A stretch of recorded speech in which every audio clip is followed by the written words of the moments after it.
No man could understand. My power is in my own hands. Ooh, ooh, ooh, ooh. People talk about you. People say you've had your day. I'm a man that will go far. Fly the moon and reach for the stars. With my sunlit head held high. Gotta pass the test. First time. Yeah. I know that people talk about me. I hear them every day, but I can prove them wrong. Okay, well that went well. See, this is what happens when I try to multitask. You know, it doesn't usually go well. Let's see. Let's wash.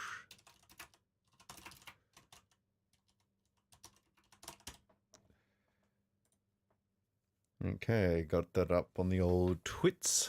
Cool. Just got to get the chats up now. You see, I wish all of this could be done all ahead of time. But life is not that convenient, unfortunately. So let's get it up. Oh no, you can hear. It's gonna echo. No, shoot. Let's see. Okay. Here we go. Okay. Morning, everybody. I hope you're all doing well. Okay. Now, just to... Oh, I should make sure my sound is working. Yep, input seems to be working. I'm sure you guys will tell me if output is fucked in some way. Hello. Okay, so let's do Jedi Outcast. I would start with, like, Dark Forces or Dark Forces 2, but I've never played those games. Well, I have played a bit of Dark Forces. Yeah, the other ones are a bit... I have not played Dark Forces 2 because I couldn't get it to run properly. But I'm most experienced with the last two games. So maybe one day. We'll see. New game. Dun dun dun dun dun dun dun dun dun dun. Oh look! Oh Lord! No!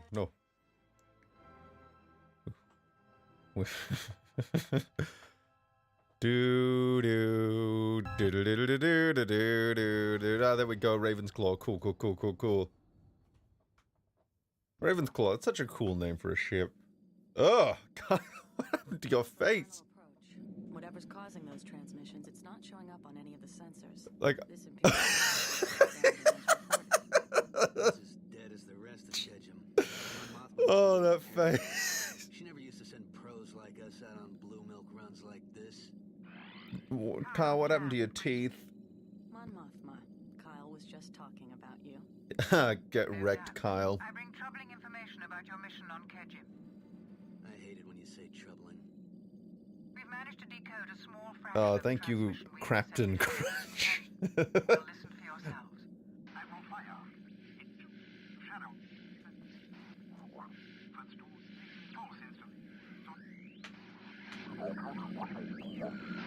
We may have to the Valley of the Jedi. Oh, I like that we get the Valley of the Jedi whole. Valley of the Jedi? Reborn? We believe this transmission was intended for Galak Fayar, the suspected leader of the remnant forces in that sector.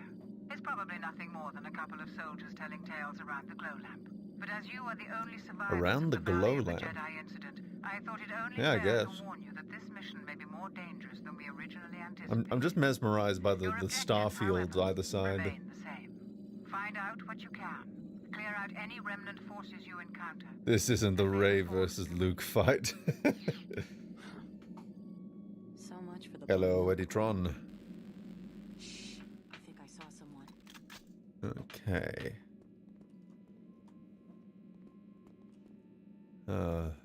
I'm just gonna do that because I'm pretty sure I don't want to get the cutscene again. This is my last day on this ship. Oh yeah, where you moving? Sector 7 had an opening, so I applied. Not bad. Should be a quiet last day. Yes. After him.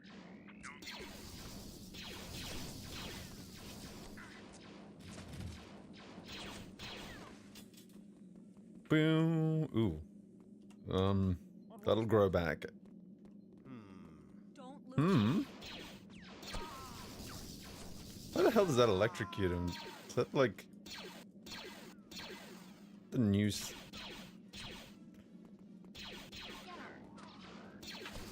Oh yeah, I guess that's just the new effect of the secondary fire here. Okay then.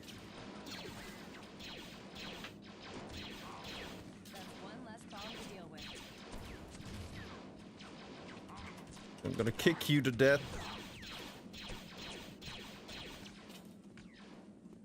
That was close. Yeah, it was. This is what, no, the stun thing is, well, it was there. That way.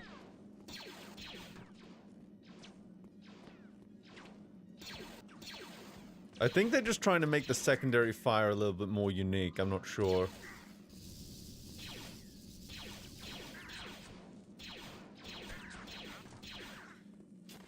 I'm gonna... Blasters aren't going to do much good against that. Are you sure? They seem to be pretty effective. Wait here, Jan. Howdy. Oh my goodness. By the way, my aim doesn't suck. We have the classic problem with Jedi Knight aiming, which is, oh my goodness, you know, much as I love the bifurcation, I think I want to leave something for the lightsabers, so it's just, oh my goodness. Weapon dismemberment off for now. For now. Don't worry, I'm turning that back on when lightsabers get brought into play. Sure you search any officers for key cards. Yes, ma'am. Because, you know, I want the, you know, you want the, lightsabers to be unique.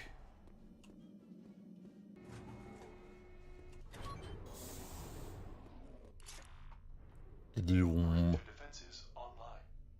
Auto defenses online. That do it? No, but you managed to get someone's attention. Oh my goodness. Wait a minute. Kyle, did you think that turning on the auto defenses would somehow open the door? You're special, Kyle. You are very special. Am I crouched right now? No, it's just... Why? Are these just... Okay, so these are just obscenely high for some reason. Okay. Rock on, as they say.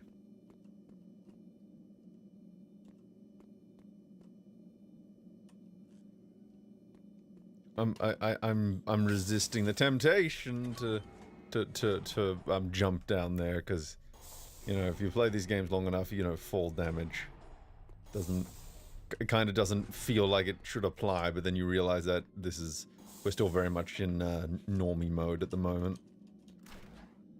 Oh yeah. This is my last day on this ship. Here we go. Ooh, that's something they gotta fix. That's one way to do it. That's distracting. Interesting that it doesn't have a third-person mode, it just kind of goes in and out.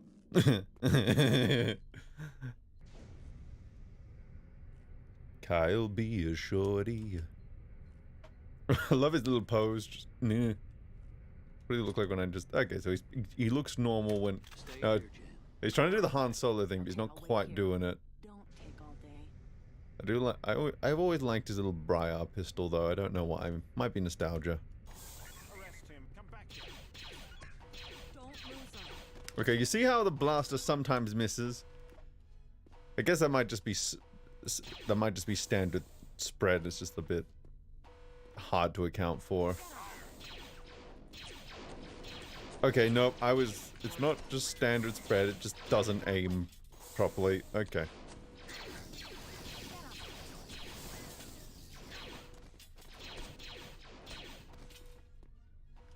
Hell yeah. Some good Star Wars content. Fuck yeah, my dude. Just get down there, Kyle. Dun, dun, dun, dun, dun, dun, dun. Okay.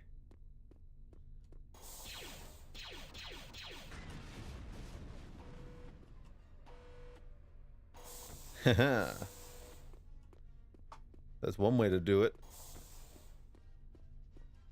dun dun.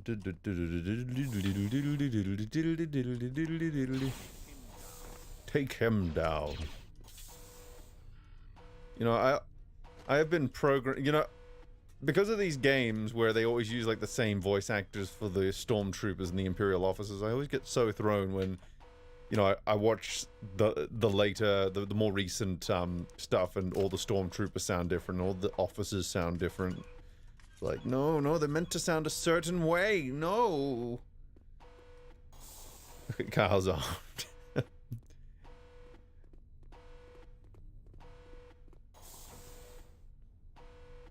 think this is a primary control console. Got it. I think I'll hang out here a while and see what kind of trouble I can cause.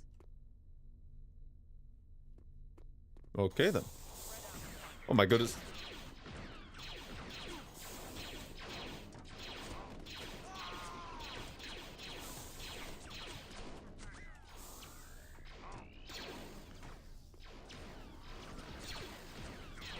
Okay, so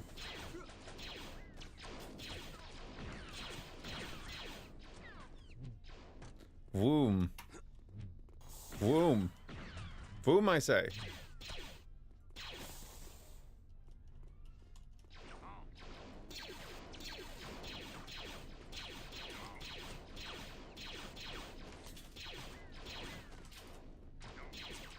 I'm surprised that they didn't improve the gunplay. I'm not gonna lie with this, because you know they've done so much of the lightsaber combat, but the gunplay is about as janky as it has been. You know. Is this a mod? This is actually Jedi Academy, just using it's kind of a remastered version of Outcast in Academy. So it's using the Academy version of the engine, but Outcast missions with like improvements and the differences and stuff.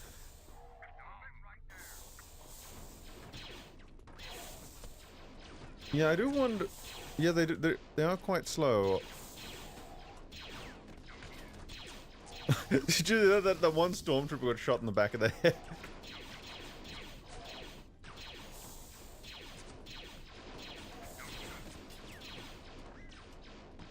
I'm glad that the stormtrooper's aim is as on point as ever. By the way, you try to use their blaster. Oh, it's not actually as inaccurate as I remember. What do you know? Maybe that's more in the vanilla version. Maybe they fixed it. Oh, neat. If you keep an eye out, you might get to see a stormtrooper bonk his head somewhere. Yeah, and then we can excuse every criticism we have, right? Because it's all part of the style.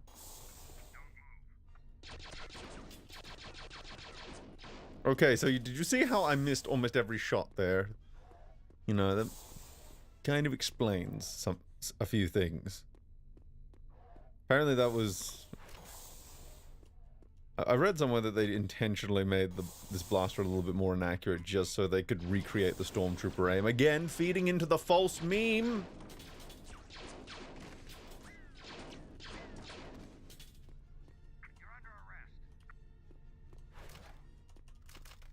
There we go.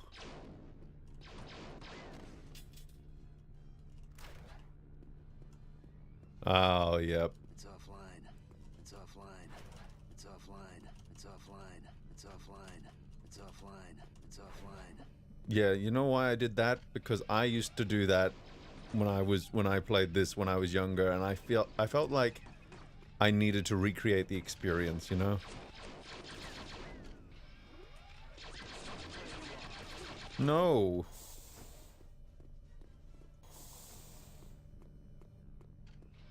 It's offline.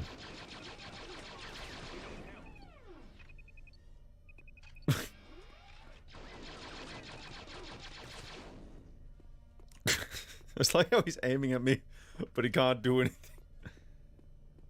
I have PTSD. Look, the early levels of Outcast, there's a lot of PTSD for me as well. You know, it's one of those things, actually, where,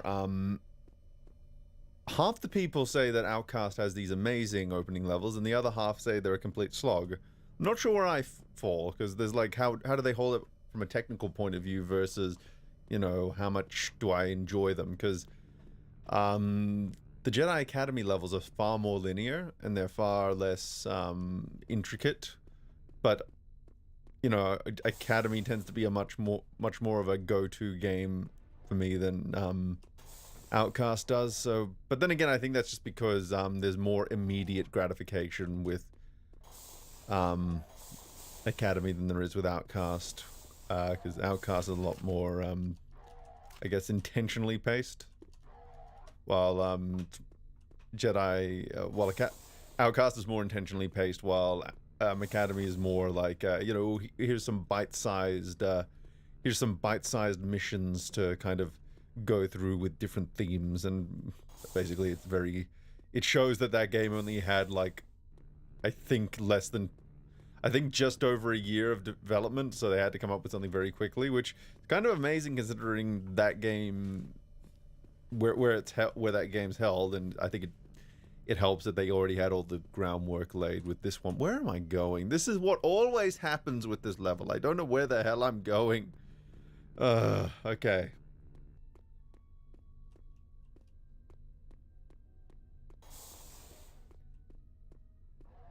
Yeah, it is a big shock. This. Oh, I'd play the fuck out of a Deus Ex style Star Wars game, sure. Oh yeah, now I gotta... What is the night? I need the... The schematics show that the base is divided into 3 sections. What do I do for night vision? Gimme controls.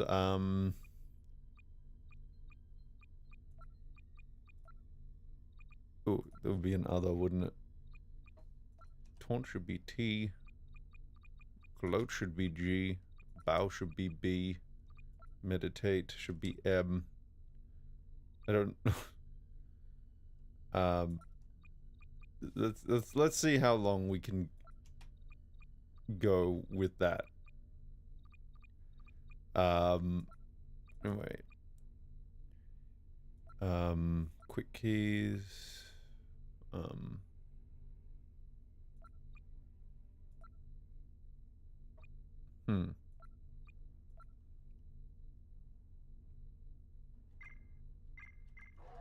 That should do it. Let two. Let's go. Two. Let's go. That should do it. That should do it. Let's go. You're just two. Let's go. That should do it. That should let's go.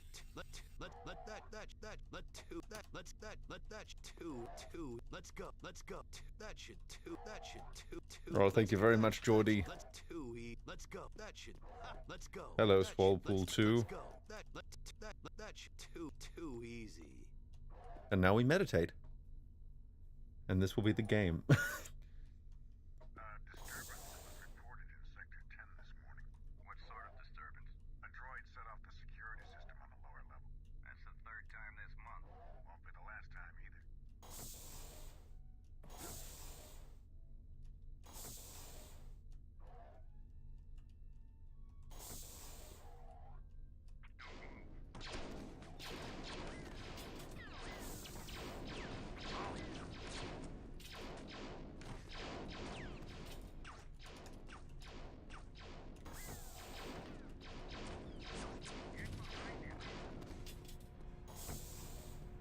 I dialogued in this game. Fuck yeah, you do. I'm afraid to touch that. I'm pretty sure I get electrocuted to death if I do. Let's find out. Nope. I think that's another part. But that's okay. We now know. You stole a supply key. As always. OMG, what is this, Quake Star Wars? Well, this isn't the Quake 3 engine, so you're technically right. What? The The stormtroopers punch if you get too close. This definitely isn't Disney. Yeah.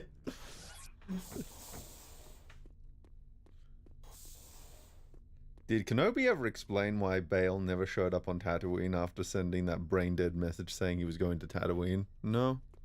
I think he was just like, if I don't hear from... I don't know. There's like so many ways to break that down. It just... Oh my god.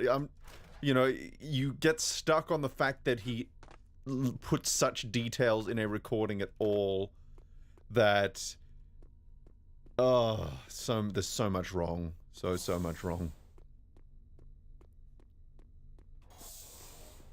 Bale is stupid and a liar. Nice. You can kind of tell that this game was not meant to be at this resolution because that camera clip.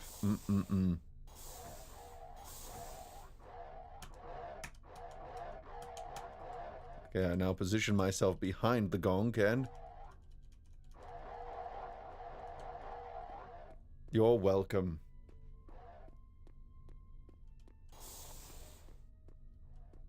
That's gonked up. Okay, does it work now? It's offline. I want to kill you. Okay, but I think now these places are accessible. Yes!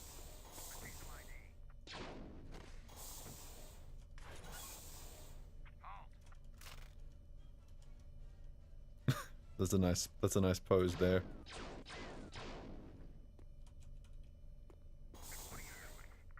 The gonk shell has spoken.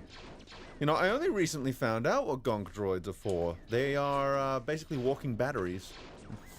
Fun fact. So you hook so you can hook something up to it, and yeah, they just powers it up.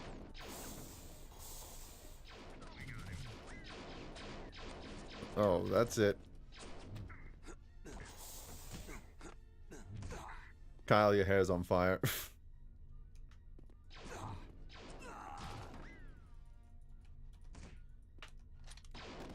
There we go. Perfect.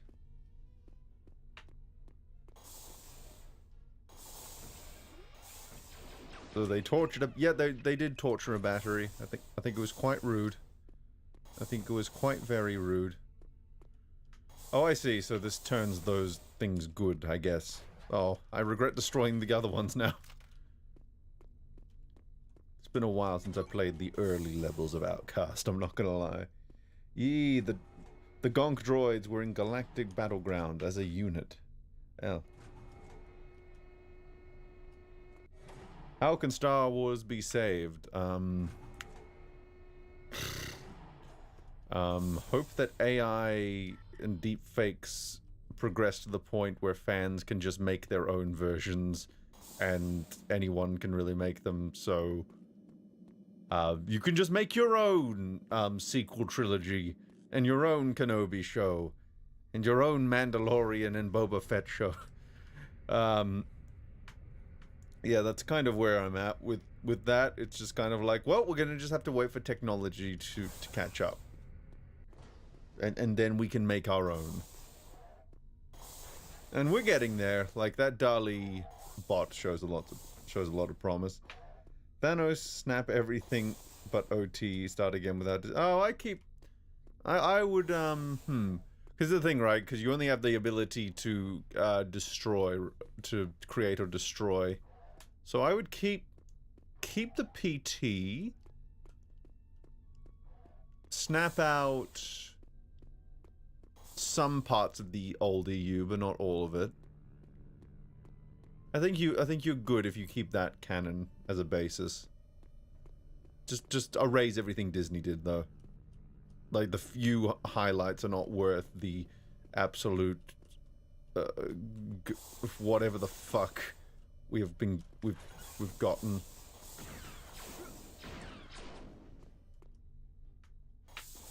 Yeah, get rid of the sun. I was actually just watching a video about the Sun Crusher. What timing?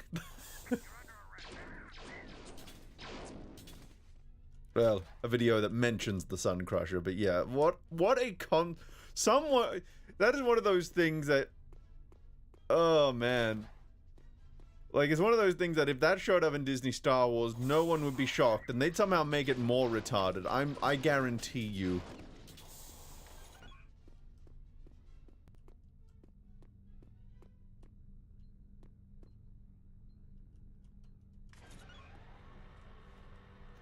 Yeah, well, it's the ship that went into the middle of the gas giant that tanked a shot from the prototype Death Star and was fine. Like, it's just this Jesus-class ship. I'm just like, why does this exist? Who thought this was a good idea? Still more unique and original than the Starkiller base, though.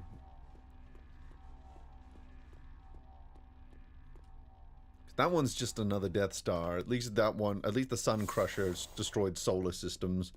But not like, I should clarify, technically, Starkiller Base can destroy solar systems, but it doesn't like destroy, it doesn't go in and crush the sun or whatever the fuck the Sun Crusher does. You know? You know, at least the Sun Crusher is trying to be something somewhat unique, while the Starkiller Base is quite literally just trying to be another Death Star.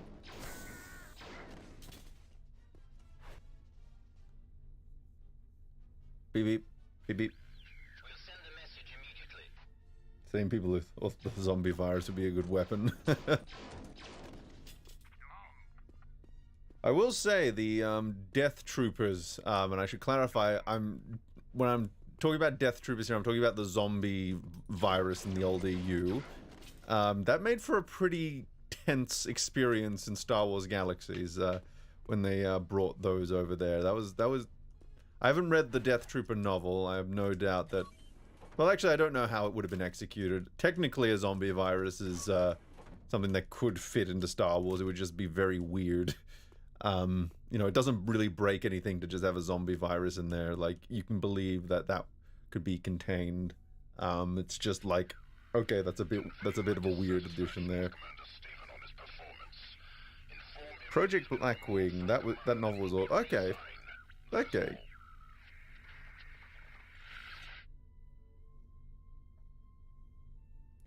Yeah, I remember, Dark Empire, I think it's better than Rise of Skywalker.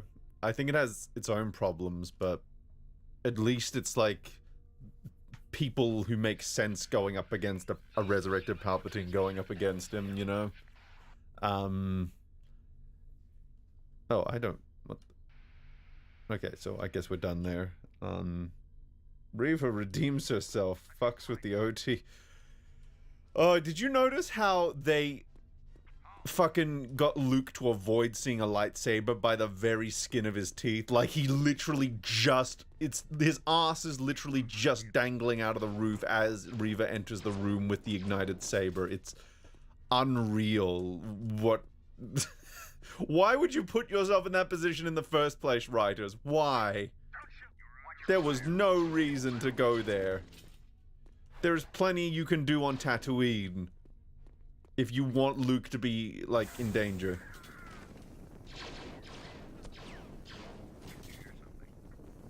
Oh, I remember this part. Dark Empire would have worked if they had just had Anakin pull Palpatine into chaos instead of the round. Yeah, like... another thing I kind of give Dark Empire, not necessarily leeway as far as how it's written goes, but more from the context from which it was written, which is it was written before the prequel, so you didn't have the whole Chosen One thing really throwing a wrench into why Palpatine really should not be resurrected. So, you know, that's something I keep in mind. Meanwhile, they made the choice to bring Palpatine back in Rise of Skywalker after we had all of that context, so it's much harder to forgive that choice in fucking Rise of Skywalker, you know?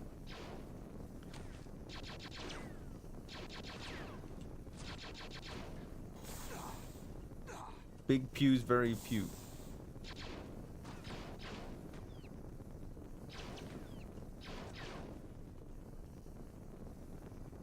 Yeah, they didn't bother to explain it. They gave very vague implications, but you have to read the extended edition novel to find out how he actually came back.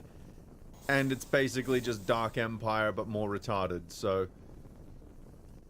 And it also, it also makes it that, all the interesting stuff in the Plagueis novel can't really be a thing now, because now it just makes it that Plagueis was referring to essence transfer as his big gotcha for immortality, and it's just like, okay, so we're taking away all the interesting metachlorian experiments and all the exploration of, the metaphysical side of Star Wars, and instead we're just going with, essence transfer, sure. What are your thoughts on that? I don't really have an opinion on Abeloth, because I haven't really gotten that far.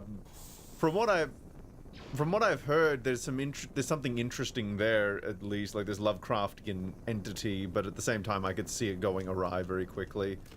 I could see it at least being cool in concept. Something I liked in concept about some of the later EU books is that they were really willing to try new ideas to avoid it just being Empire versus Rebellion or Empire versus Republic over and over again.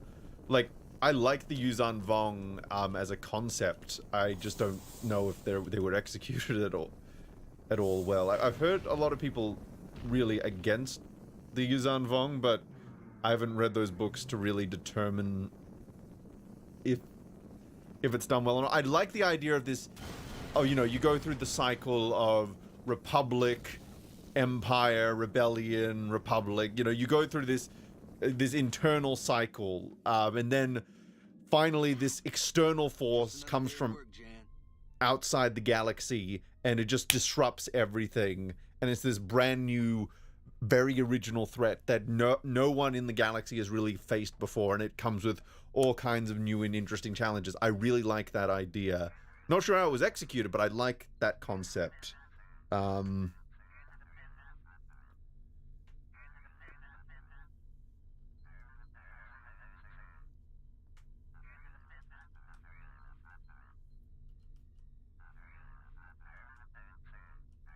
Yeah, fucking Kenobi. It's all Obi-Wan's fault. I don't think I would have put that edit in if I hadn't been playing movie Duels, because Anakin, whenever you spawn him, he just keeps saying that. It's all Obi-Wan's fault. Oh. You're gonna pay the most Jedi you killed today. Thought he would put up a fight. Put up a fight. I was wrong.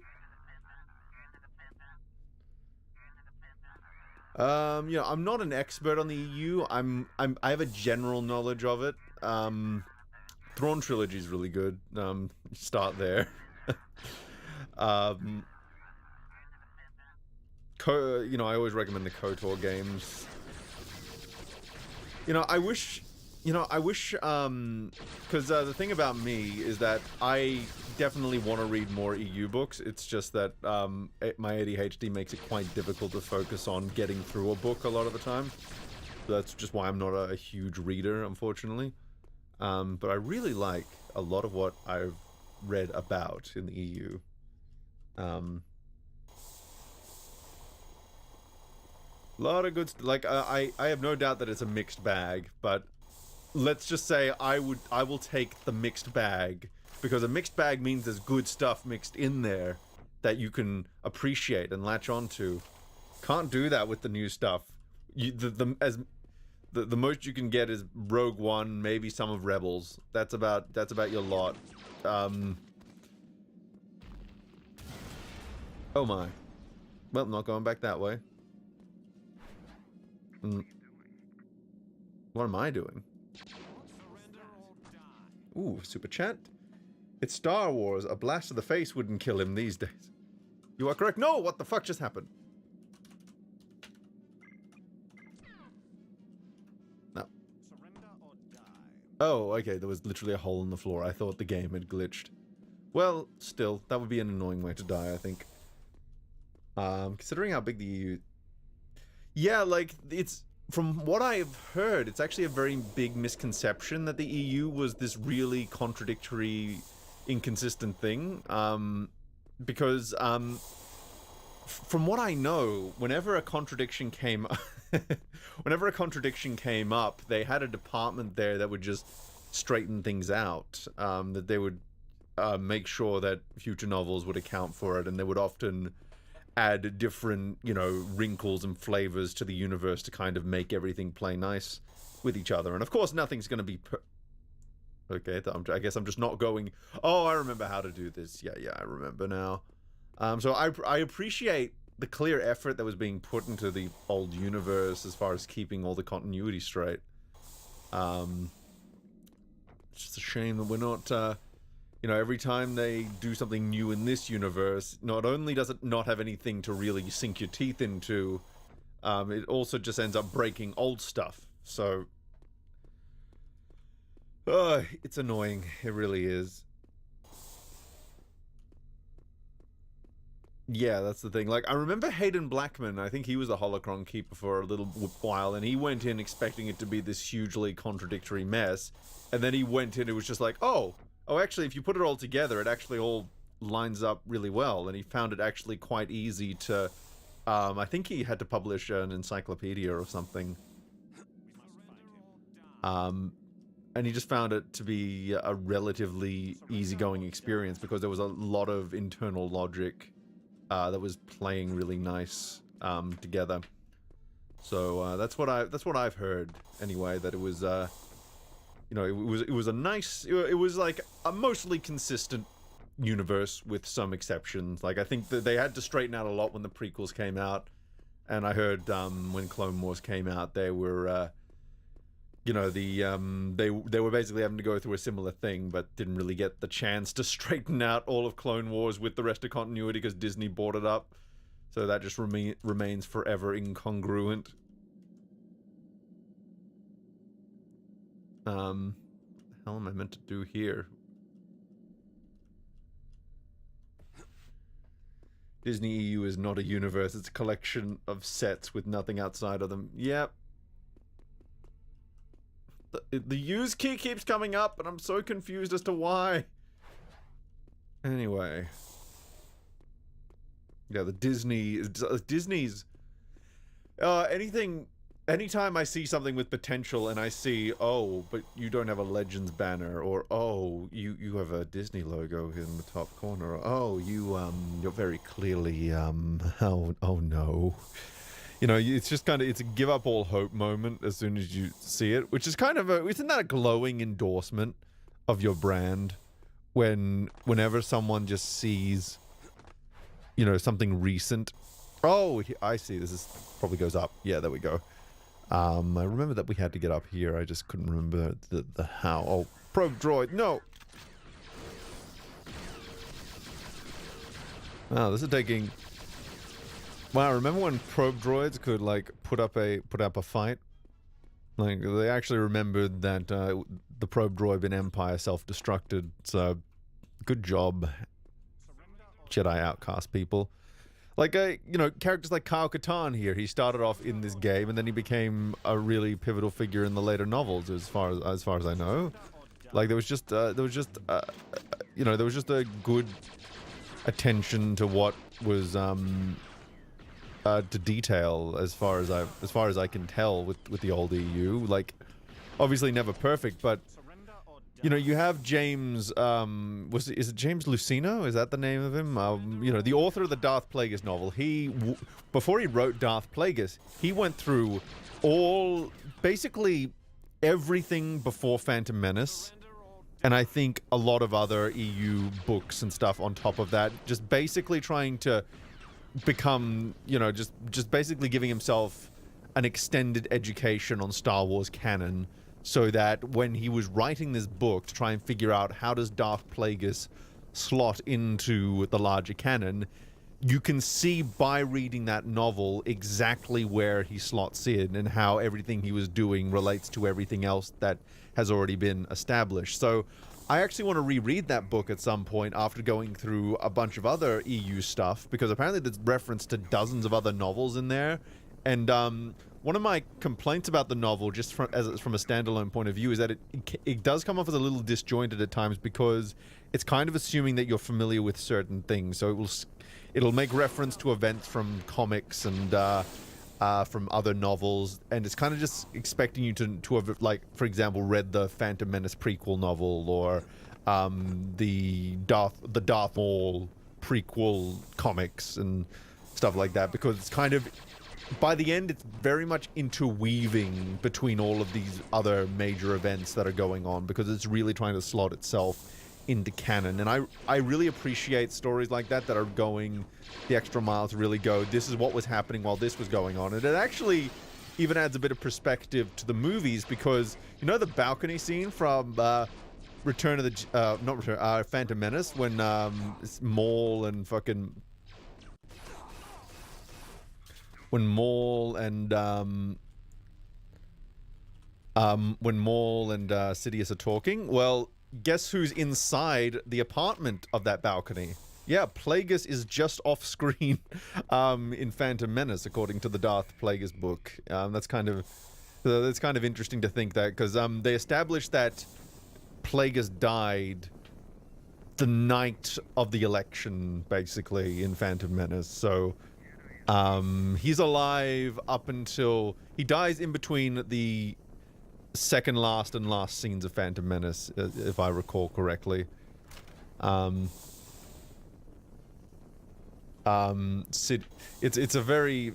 interesting, and they go into a lot of detail, like who was Darth Plagueis, what was his identity, how did he meet Palpatine, what was his Imperial code. excellent. You know, what was his, where did he get his interest in the midichlorians from? What was his knowledge of the Sith? Who was his master? You know, it goes into a lot of detail, and I don't think they would do that nowadays, or at least they wouldn't be able to do it in a coherent way.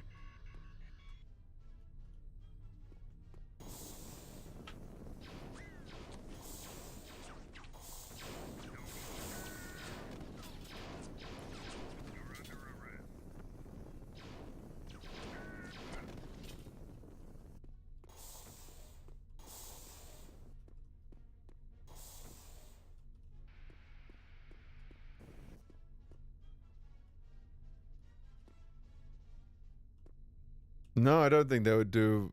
They would not nowadays. This is kind of my comparison, where you've got one novel, you got you know, at the tail end of old Lucasfilm, you've got a novel that's released that where the author made sure to go through every bit of canon to make sure that things were lining up. At least in theory. I need to actually check that myself, but he actually did his homework to try and slot everything in neatly. Meanwhile, you have the new stuff where they fucking didn't even have a plan for their main trilogy, when they had every reason to when they had, you know, they had all the resources in the world to oh, I see how this works. You had everything going for you and you blew it.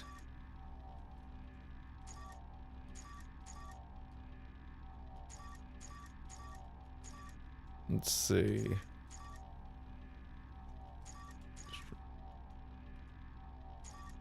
There we go. Okay, cool. Got that one down. One down, so many to go.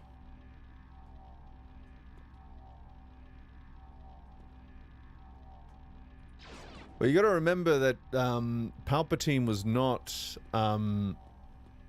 Palpatine wasn't telling a real legend. He was telling an account of his own life that he twisted into a legend to manipulate Anakin. So he made it sound like it was a legend from the distant past, when really it was kind of it was an account of his own of how he well, it's a twisted account of how he slew his own master, which is kind of the nature of the Sith, where well, you know, the whole point of the Rule of Two is that you know, there's one to have power, the other to crave it, sort of thing, because the Sith are an inherently self-destructive faction. So they had enough self-awareness to eventually go, okay, only two, and we're gonna keep it that way. Otherwise, we're just gonna fucking keep going to war with each other and not actually make any progress against this whole Jedi problem. By the way, if you folks want some old EU books, yeah, I recommend audiobooks. Like, I can't. The Darth Plagueis' voice is forever cemented in my brain thanks to the audiobook for that one. Because Qui-Gon does show up at one point, in the Plagueis book. Basically, it's not like an action scene or anything. It's just like he shows up. I think while Plagueis is in his civilian disguise or something, and yeah, he's just and it's just a scene with him and Dooku and a couple of other Jedi, I think, and the narrator just does this. He doesn't do Liam Neeson. He does this very twangy Irish. He sounds like a leprechaun. He makes Qui-Gon sound like a leprechaun. Oh, I'm Qui-Gon Jinn. How do you do?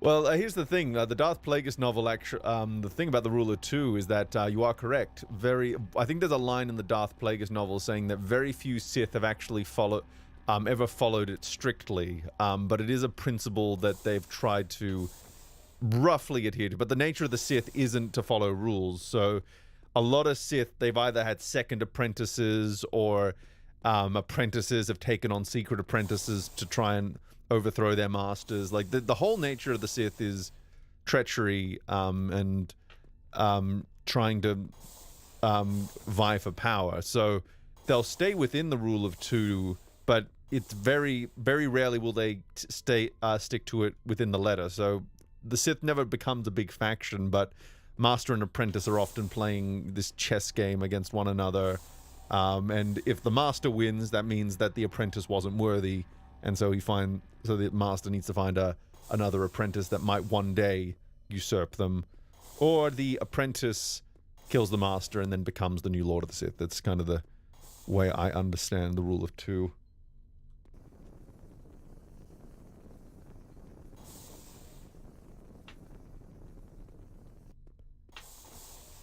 I'm trying to figure out where how you know, I'm gotten so sidetracked.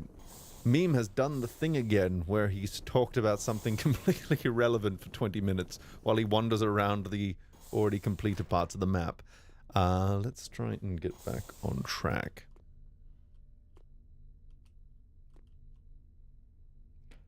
So, in the old EU, I think Palpatine, his plan was to basically do away with the rule of two by the time he came to power. And I think there's a lot of technicalities and fine print in there. So the Inquisitors and like Sith assassins and stuff aren't considered true Sith. They're kind of just means to an end if they need a dark side. Like, there's a lot of like technically not a Sith stuff in there. So like a Sith is a title. Like a Dark Jedi is not a synonym for a Sith, for example. And, you know, someone else, there can be other dark side factions as well within there, and they would not contradict the Ruler 2 because they're not part of the Sith faction. They just use similar methods in the Force.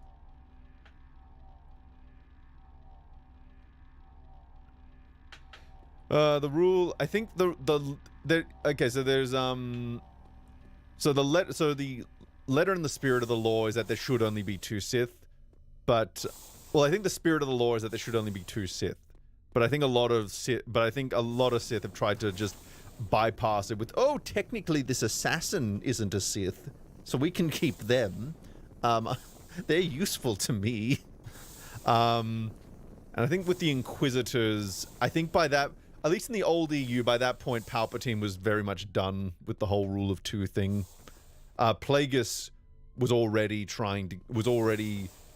his pitch to Palpatine was, I'm doing away with the rule of two. I don't want to do this as master or apprentice. I want you to be an equal partner in this enterprise. And I think Palpatine had agreed with the principle of getting rid of the rule of two. He just didn't agree with keeping Plagueis around. That's what I remember from the novel anyway.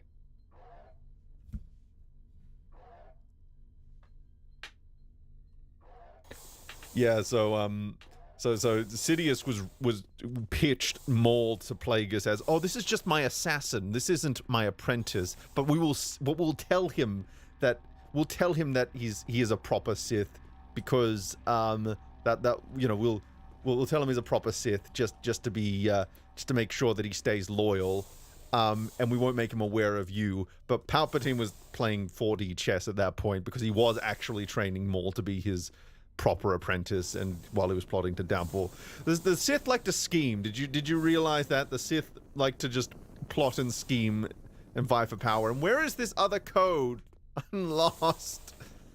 Oh boy.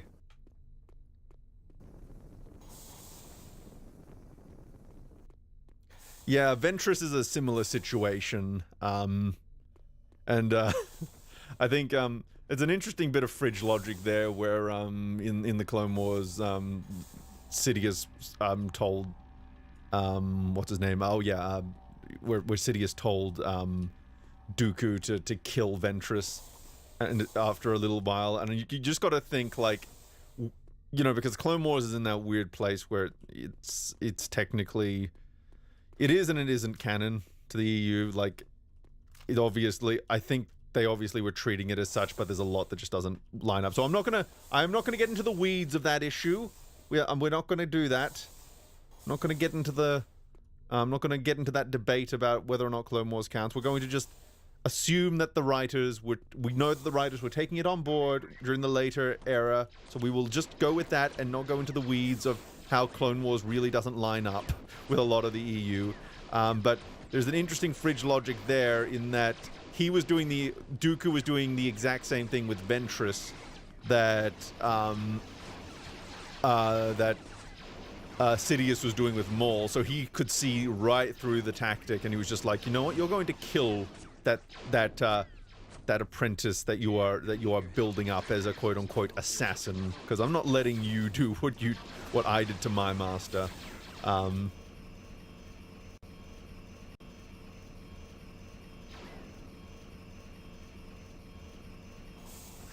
pinned down. Get back here and give me a hand. Okay, fine. Because you asked so nicely, Jan.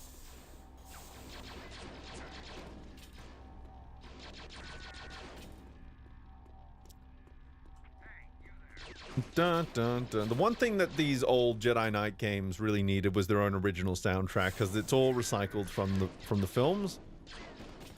You know, which, you know, that's not a flaw in of it. Now, to break that code, lead the way. You know, like, it's good music. It's just these games would benefit from their own leitmotifs and, you know, just having. You know, expanding their musical identity much in the same way KOTOR did, for example. Still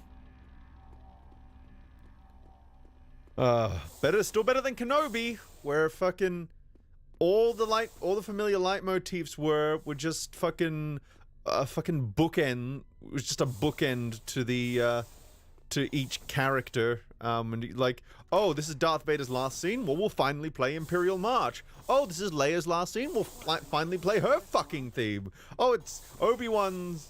Oh, well, not really. Well, you know, Force theme here. Yeah. Oh, God.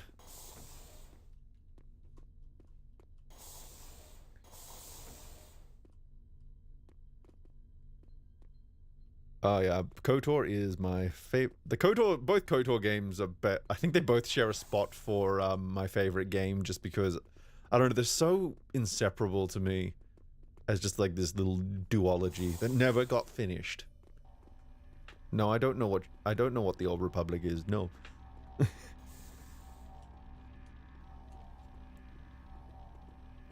I will give the Old Republic more of a proper chance at some point. It's just, I've got to really...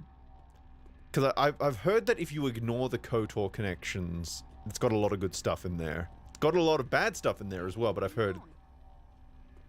Oh. Do I go this way? No, where do you want me to go, Jan?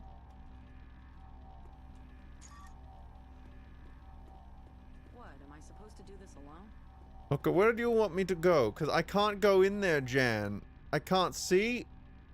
Where'd you go? Oh, there you are. Okay, so you want me to go here. Okay, I'm glad we've established this. Yeah, because I gotta tell you, like, as a continuation to KOTOR, it did properly piss me off, because it did just do away with all the really cool stuff that they did in good old KOTOR 2. Just made it, and they took away a lot of Revan's nuance, which is, as far as I'm concerned, a fucking war crime. Now this looks interesting. A Star War crime. Jan, where are you? Wait, where'd you go? What happened? That should get you. Hello, little king. I'm going to keep at this and see what I can find out. See, the problem... Oh, speaking of the ruler too, the problem I think I have with it isn't actually a problem with the rule itself. It's the fact that it's not really well explained in the films themselves. So it makes... I think a lot of casual viewers get really confused by it. Which makes sense, because not everyone's reading the fucking books. And it's quite... and it's very clear that the new Disney writers were not reading the old books either. Or if they were skimming. Like, Dave Filoni, for example, I think all of his EU references come from some tabletop role-playing books that Sam Witwer gave him. So really, Sam Witwer is probably doing better by the franchise than the writers. Well, we already knew that, but like in the sense that Sam Witwer is a huge Star Wars nerd. Like he gave shit to the Force Unleashed team when he saw that there was an X-Wing in the junkyards of Raxus Prime, when in that timeline the X-Wing hadn't been invented yet. So they had to change the model so it was a prototype that looked distinctly different.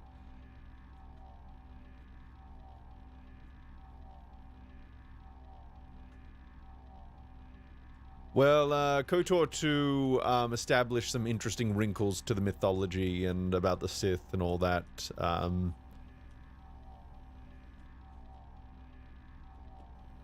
Established, you know, the Sith can survive some very extreme things, but with huge trade-offs, which basically means that they have to be in complete and total agony every second, or they just fall to pieces from their wounds, which most Sith are not really willing to do, but there are some extreme cases, as we find out in the game.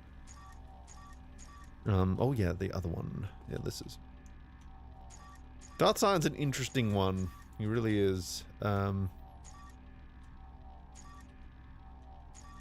we go. And now I gotta find the blue code. I wonder if it's through the blue door.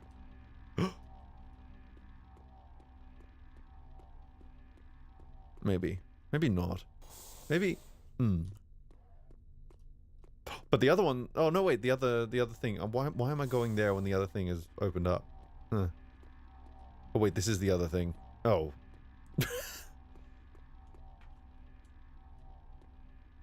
Yeah, like, I think my thing with... Yeah, I think I talked about this before. I think my only issue with Maul's resurrection was more just I would have liked a greater period of rehabilitation.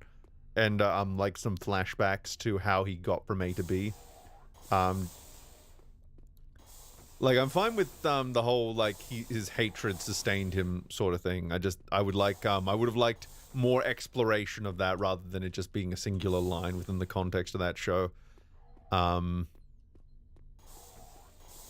Like, imagine if we had, like, this really extended arc where he has to slowly regain his sanity and, you know, slowly relearn how to use the Force and, you know, regain the use of everything that he had before and, come to terms with just, very basic parts of who he is.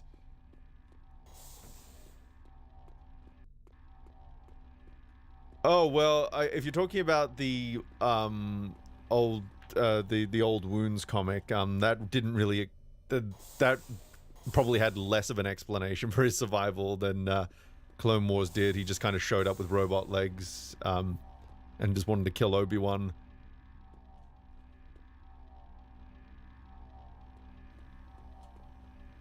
So I guess it has to be through the blue door. Okay, you're the boss. You know, like, I think, you know, Maul's one of those characters where it's obviously always going to be a stretch that he comes back, but it's always like a to me it always felt like one of those worthwhile trades. It's just, you know, when they're now just so, like, callous with the rules of life and death, it does get annoying because there's not even like I think I've talked about this before, but there's no rules anymore about who cannot survive in Star Wars anymore.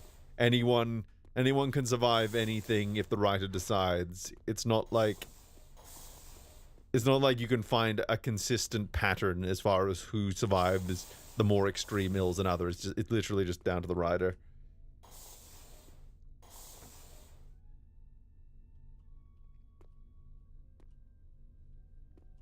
Yeah, there's a lot to explore with the Darth Maul thing.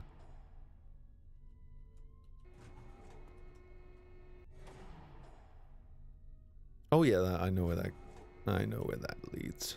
I think. Do I? Is this just the elevator that goes up to the surface? Oh, right. Yeah, now I remember. Jesus.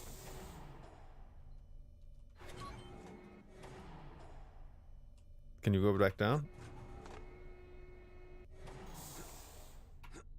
Go back down. Thank you. Oh, ow. My bones. Okay. What I would give for a fucking map.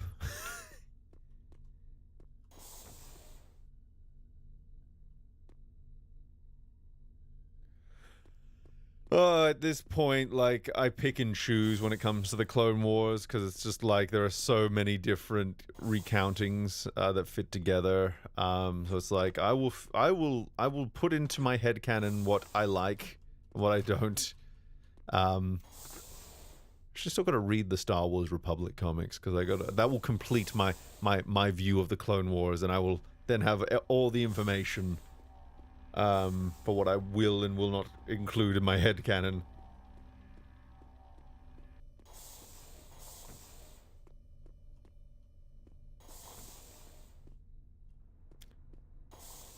How do you feel about the Deception arc? Which one was that again?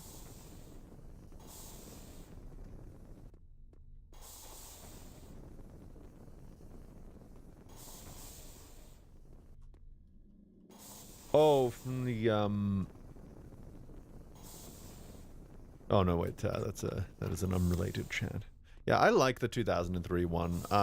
The way I kind of justify the Force powers in my head, well, there's a few different ways I can go about it. Like, what I'm talking about is that the Force powers were very extreme in the 2003 show, and in a pinch, I will say that it's a very stylized account of what perhaps the true events were. So perhaps Mace Windu was not doing all the crazy flips and shit and the beating up of battle droids, but it was like some kind of equally tense scenario.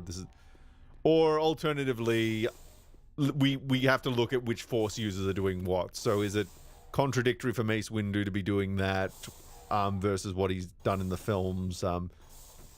Maybe I could see an argument maybe for some Battle of Geonosis. I don't know. I don't have enough references on hand to kind of...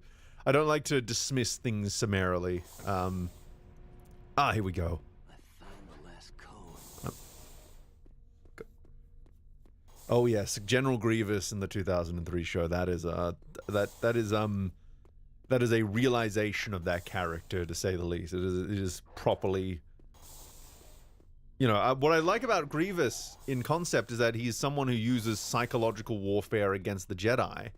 That he disrupts their connect, because, you know, the Jedi require serenity, you know, an internal peace of mind to properly use their powers. So if you're constantly instilling them with fear, if you're using, you know, these very psychological tactics against them, you're disrupting their use of the Force, and then once they're basically unable to do anything against you, that's when you just go in for the kill.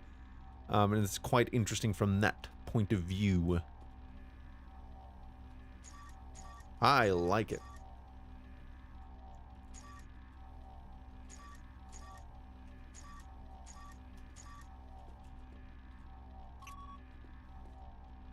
Oh yeah, and we had Shaggy. That's literally his name, Shaggy. Ship.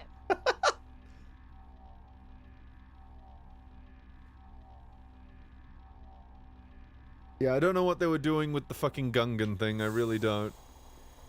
It's not even like they showed them as these hyper-elite Gungan warriors that would be able to go toe-to-toe or whatever. It's just... Because I don't necessarily mind Gungans being, like, portrayed in a more badass light. It's just... Because obviously Jar Jar is not a representation of the whole species, but... You know, you gotta make sure that these are, like, the elite of the Gungans if they're gonna go up against someone like Grievous.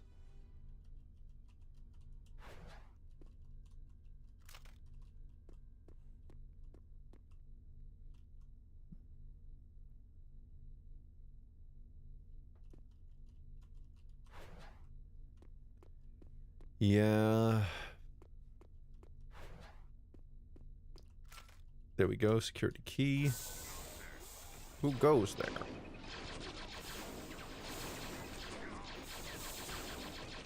Usually those explode, huh?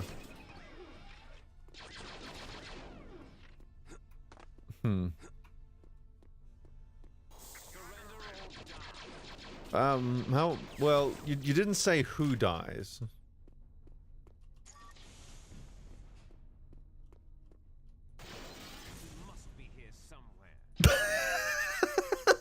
Just as he's looking at me, you must be here somewhere. Well, aren't you a genius?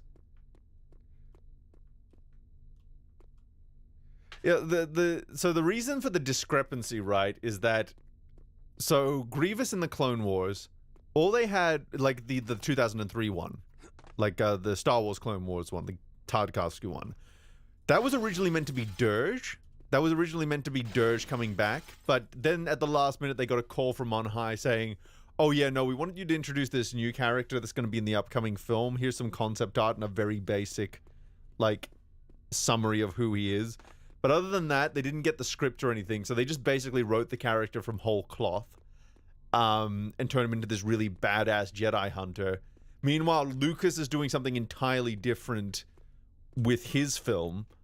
And that's why the depiction in the 2003 Clone Wars is extremely different than the Revenge of the Sith one, because they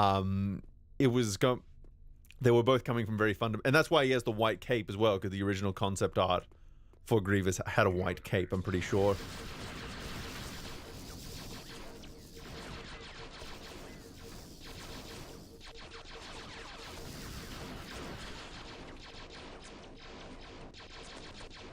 God, this gun can't hit anything. I feel sorry for these guys.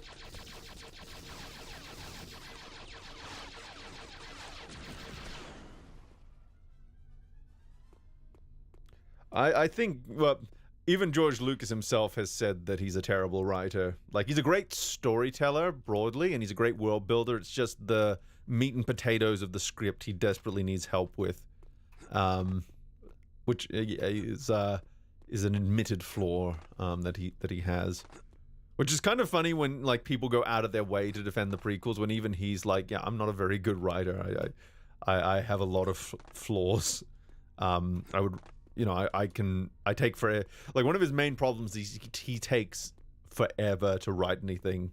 He takes forever to get ideas, and he's so OCD about the way he writes. He can only write in a specific notepad with specific number 2 pencils, and if any of those things go wrong, everything is fucked. And he has these huge OCD, you know, he's got some neurotic tendencies, Mr. Lucas, which is probably why he does have such a creative mind.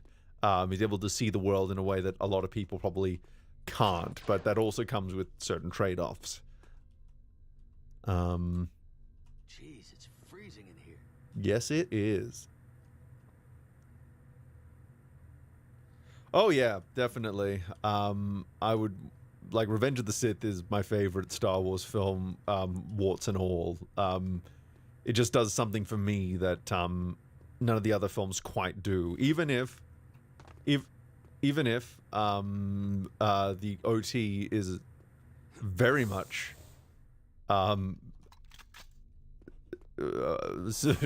just objectively better written.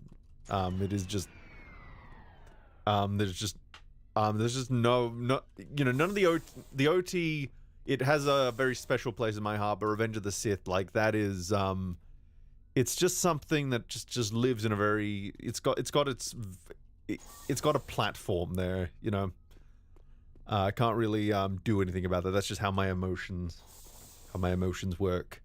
I appreciate the OT is definitely the one I appreciate from like a filmmaking and writing perspective, while there's just something about Revenge of the Sith that is just very special in like a more intangible way to me.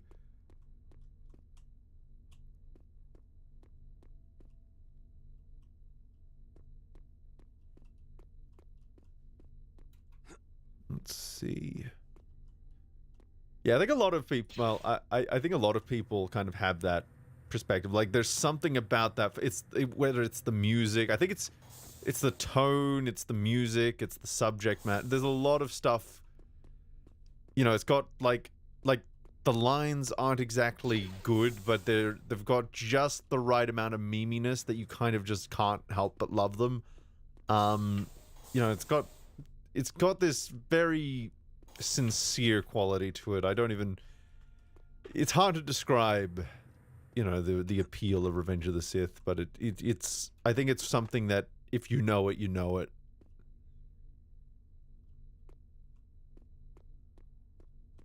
Oh yes.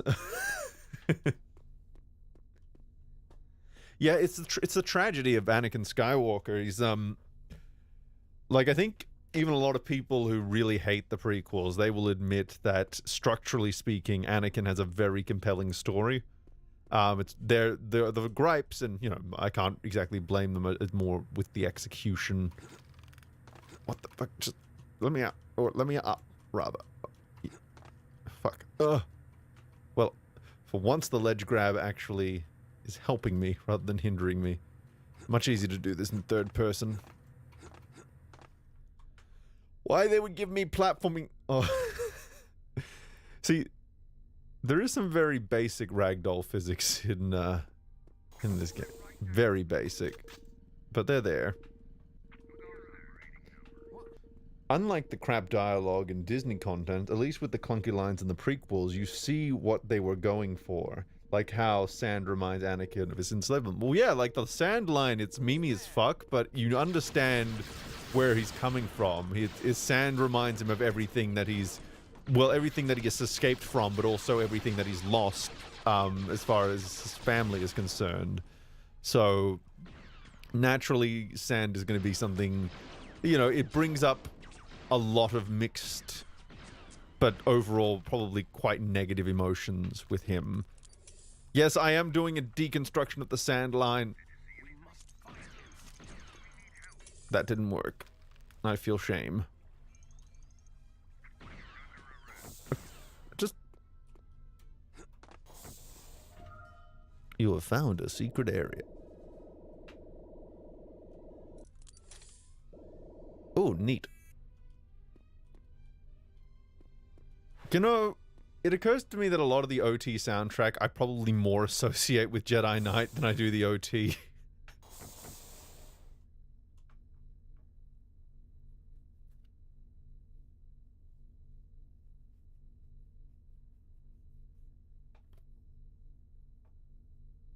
Yeah, like, I think something a lot of people miss about George is that he did not want to direct the prequels. He did not want to be the person who had the final say on the script. Like, he didn't want the draft that ended up on screen to be his draft. It's just that everyone was kind of saying no.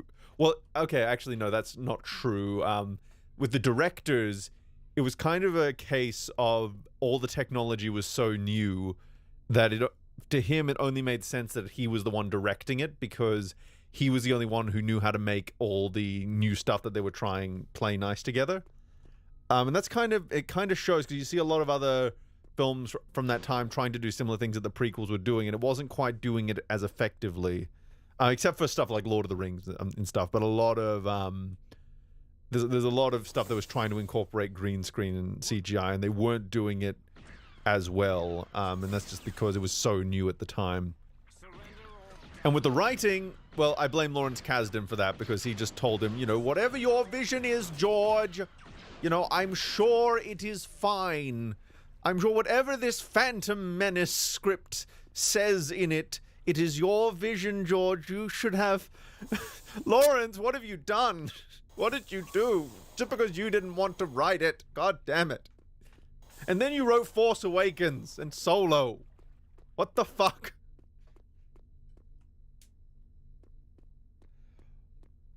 So, with Lawrence Kasdan, he wrote Empire... He did all the rewrites for... He did the rewrites for Empire Strikes Back. And I think he also had a large amount of input in Return of the Jedi. I think he just didn't like the creative process with that. I think he butted heads with George quite a bit on that one. On both of those. So I think he was just kind of like trying to be nice and go, I don't really want to work with you again, but I'm not going to say that I don't want to work with you again. So I'm just going to kiss your ass until you go away. Because you look at the behind the scenes for Return of the Jedi in particular, George had some interesting ideas at that point in time. Not all of them good. So here's what the original... let me regale you. Here's what the original climax of Return of the Jedi was like. So you had the Imperial homeworld, so basically Coruscant, but it wasn't called Coruscant at the time because the name Coruscant wouldn't come about until Thrawn trilogy. So you had Coruscant. There were 2 Death Stars being constructed in orbit, and then there were the rebels on the forest moon as well. So you had Luke on the fucking Imperial homeworld. You had the rebels attacking 2 Death Stars under construction. Then you had the other rebels on the... There was too much. There's too much. And so Lawrence and I think a couple of the other writers, they said, okay, George, you have to make a choice here. You can lose... You can keep 2 of these 3 elements. Well, for starters, we're getting rid of one of those Death Stars, because why? Why are there 2? But secondly, you can keep 2 of the 3. You can keep you got to get rid of one. So what's it going to be? You're going to get rid of the forest moon? You're going to get rid of the are you going to get rid of the Death Star, or are you going to get rid of the Imperial planet? And he kept the Death Star because he fell into that trap of, oh, we need to create the excitement from the first film, when really we'd already done that. We didn't need another big Death Star blowing up. And he kept the forest moon because he really wanted his Vietnam allegory. I'm not joking. That's why the Ewoks are there. He was really determined to keep his Vietnam allegory with the Ewoks. And that's why we got rid of the Imperial homeworld from Return of the Jedi, and that's why we got the Ewoks. Oh, man.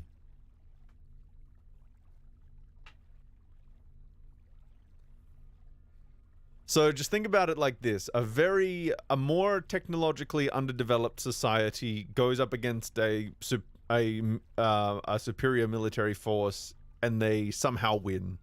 That's what the Ewoks are.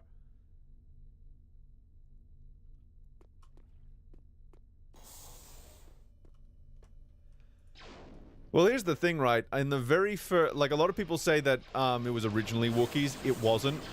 Not in that script, but there was one of the original scripts for the original Star Wars film. They did go down to a planet of Wookiees at the end, because that was back when it was really explicitly a remake of Hidden Fortress. Okay, so something that's shitting me off about this remaster here is that you have to manually pick up ammo.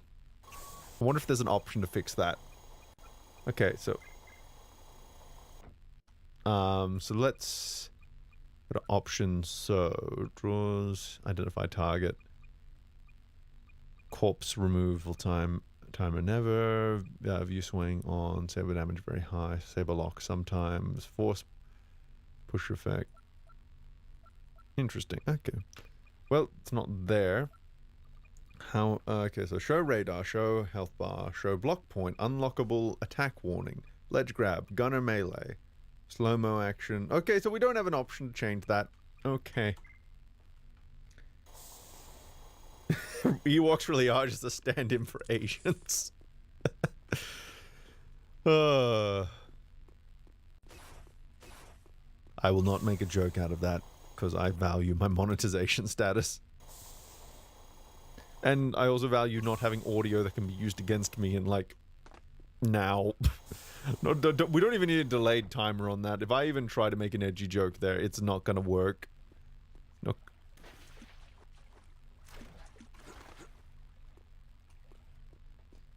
Why are you playing Outcast instead of the sequel movie, Jules? Because I already played through all of them. Like, there was only 2 available. Oh, there was gun ammo in here the whole time?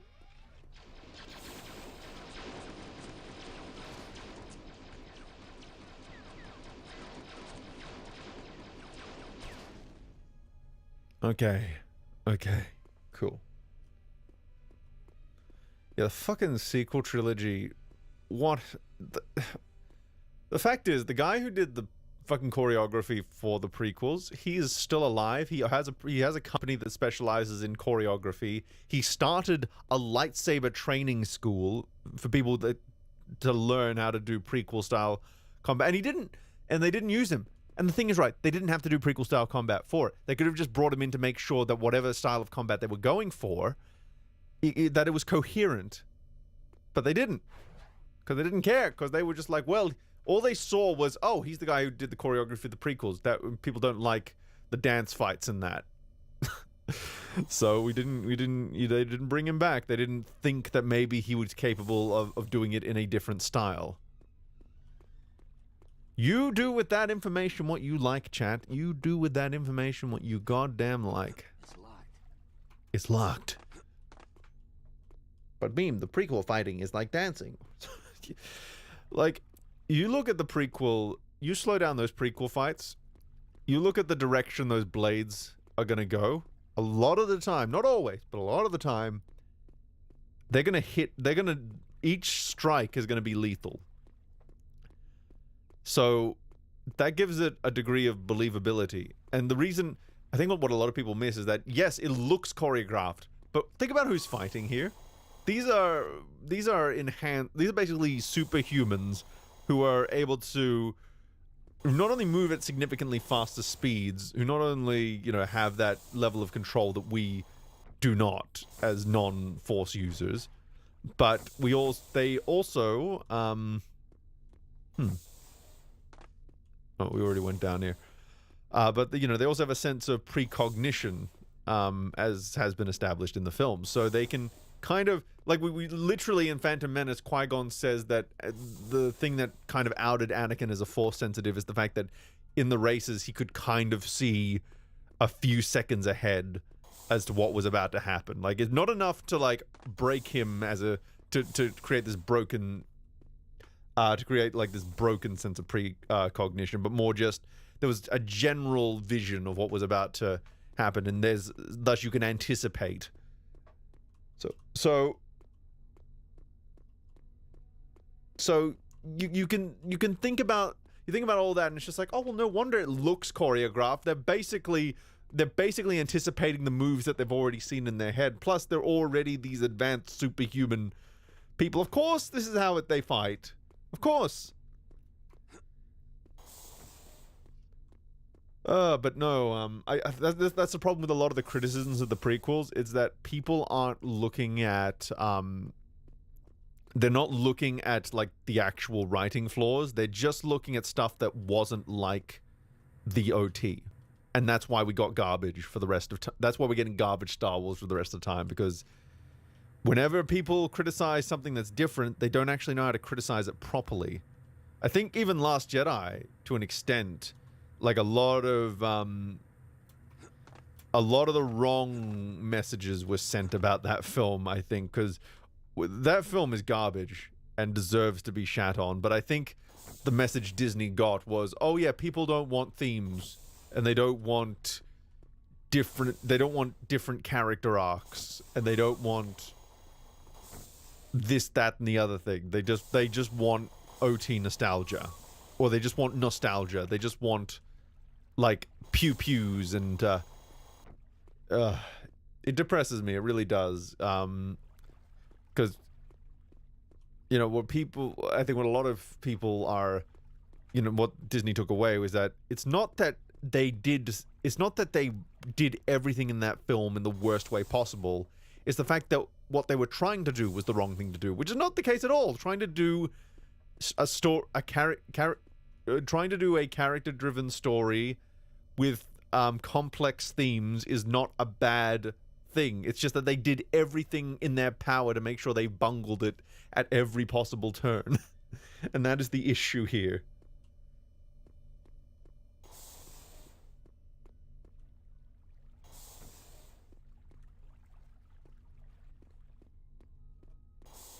Why didn't Darth Maul just take a step back? Well, the thing is, I don't know what the limits of that precognition is. It's it does seem to be passive to a degree, so it seems to be, I think we can go as far to call it inconsistent. Let's just say there is an inconsistency there. It definitely needs to be an ability that's more fleshed out to account for stuff like why didn't X happen or what have you. Okay, I am lost. What am I meant to be doing here? Is there a thing there's always something I've missed. Is there something I've missed? Why are these levels so... it looked like coming out my pee. No, well, Qui-Gon pretty explicitly says that Anakin can see what's gonna happen a few seconds before it happens. Not kind of just as an instinctual thing.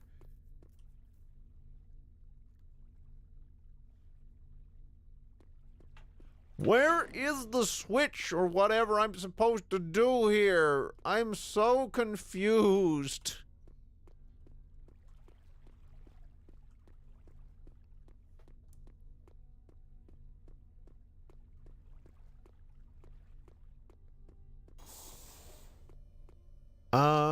Well, I'd have to go back and check the line explicitly, but we do know Anakin was getting visions of his mother dying and of Padme dying, which both turned out to be accurate. So there is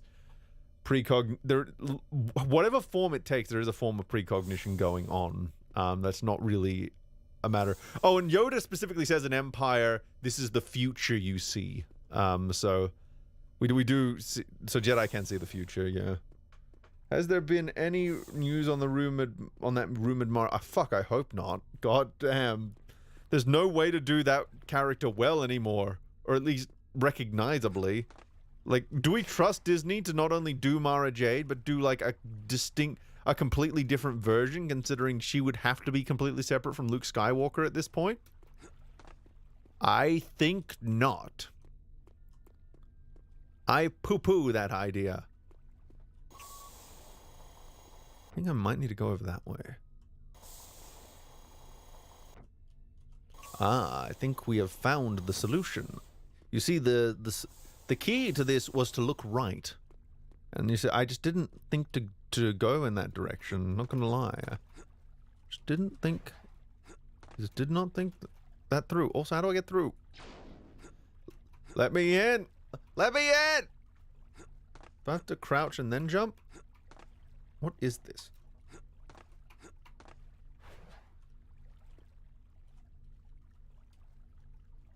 Oh, I see.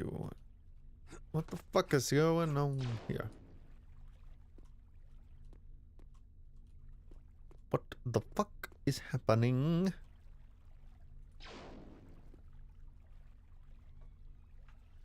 What a sad time we live in. I hope this thing I love isn't made into anything. Yep, that's what we live in right now. We live in that era where I just don't want, you know, I think I was getting to that point a lot earlier than a lot of other people, because I think I don't know, I've always been very OCD about how things should be done. Ah, I see. This is how we do. I've always been like quite like obsessive. So like when they said that they were going to do a DC shared universe, but they weren't going to do individual films first, I was like, oh no. And it kind of just, that feeling of dread just kind of spread over time as it became more and more justified.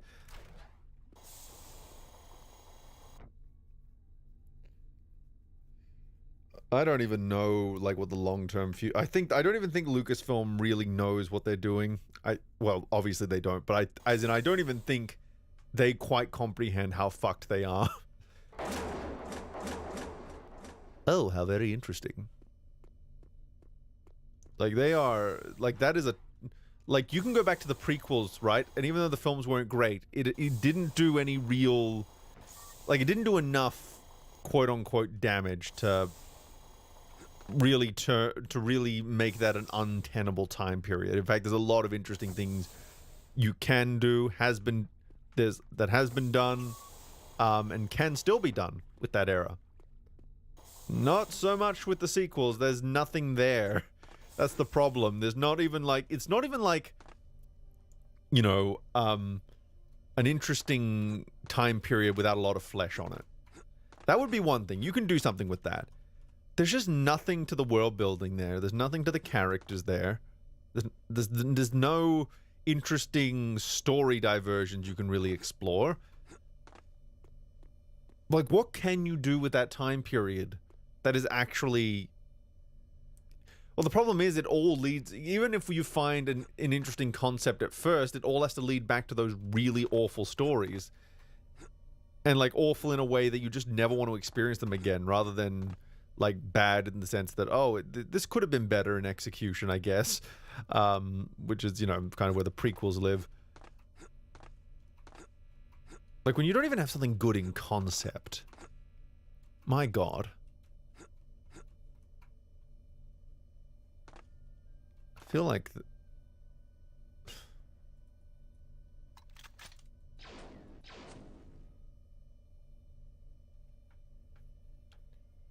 But meme, does it look all pretty and shiny like a new set of keys? That's really what matters. Yes, that's as we've established, the real goal is, of course, just you know, make me clap like a drooling idiot for like 15 minutes before I then never think about that piece of media again. Because I got to imagine, like, for a lot of, because a lot of the time when I like a really bad piece of media, and there's a degree of projection going on where it's what I see as potential within that piece of media that I really enjoy a lot of the time. And like without that, you know, it might be entertaining in a brainless sort of way, but it just doesn't. If it doesn't do anything of substance, it just doesn't have any. It doesn't stick with you. It really doesn't. Like the prequels, they did a lot well as far as their world building, and there's a lot of stuff that, you know, what the sequels needed was just a bit more polish in the script department. You know, a bit more redrafting, you know, a little bit more of an exploration of the different themes and characters. Like, I'll put it this way, like, you look at the behind the scenes for those films, and you see just how much fucking effort was going in. It's quite incredible how much attention to detail was put into every design and every creature. Everything was really thought about on a production level. It's just that the script needed a lot more time in the oven. So I think a lot of that passion kind of translated into something that was still worthwhile, even if it was incredibly flawed. You don't get that with Disney Star Wars, especially nowadays, where, you know, where so much stuff is left in post, is left to be decided in post, which again is just such a backwards fucking way of putting together a story. Yeah, wait until we've shot it. That's when we're going to fucking, man. Remake the OT to make it fit. Yeah. Oh, could you imagine? Honestly, like, I don't say this as an endorsement. I say this more as, like, an unfortunate truth. The only way to salvage the sequel trilogy is literally just to remake the OT and have that set up everything in the sequel trilogy. That would be fucking terrible and a fucking disgrace. But if we're talking about from just a very technical writing point of view, that's probably the only way you could ever salvage them, is just by retroactively connecting them to a completely different set of films. It's such a fucked up... this is such a fucked up world we live in. It really is. How do I deactivate these? I could just watch someone take that last little bit out of context, going, "Meme Repository endorses original trilogy remake."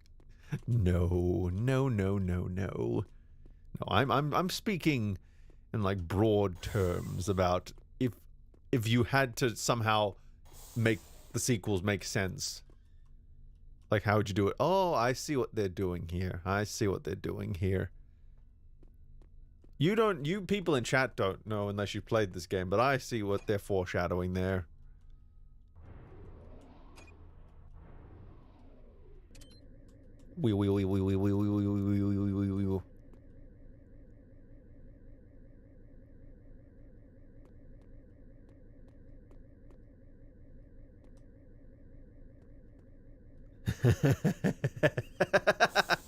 Already writing up that tweet.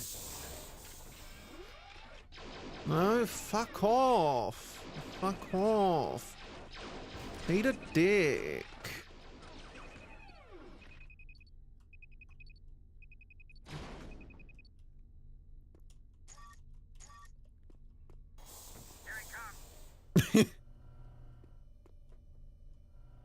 Surrender or die.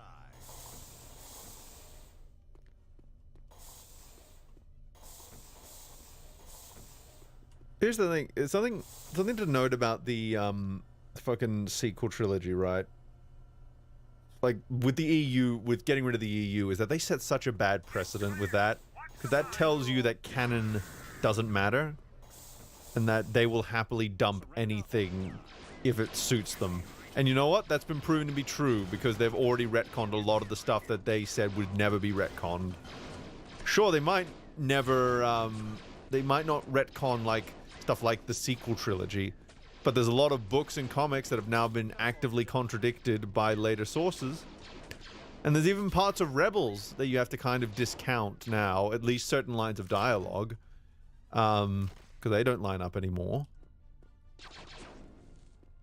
So it's just funny to me that they pitched it as, oh yeah, we're going to have one singular canon that is completely coherent and doesn't have all the problems, and now it's just the most jumbled... I don't even know how to describe it. It's just so shit. It is... There is no, you know, as was said before, there is no canon here. It's just a series of things that claim to tie into one another. Oh my god, I'm getting my ass handed to me.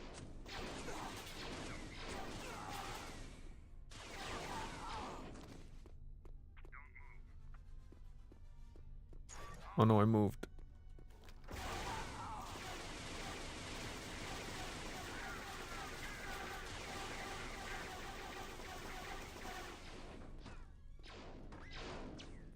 What the hell is this guy doing?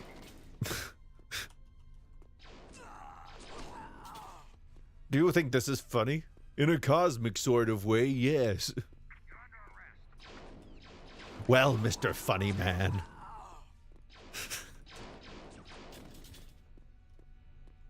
Oh, classic SpongeBob. That was the good shit.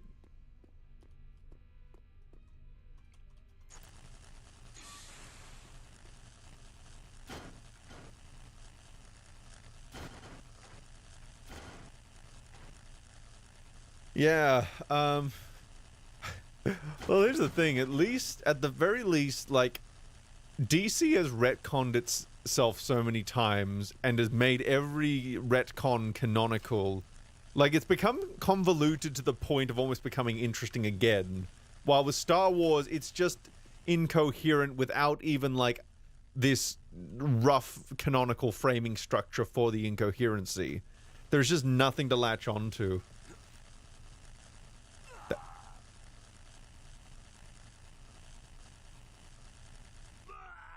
No, Kyle!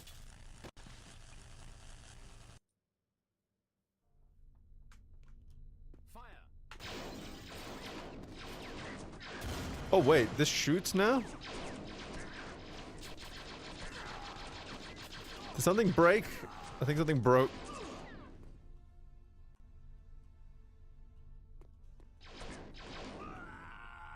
Oh, I'm so glad I chose to quick save there.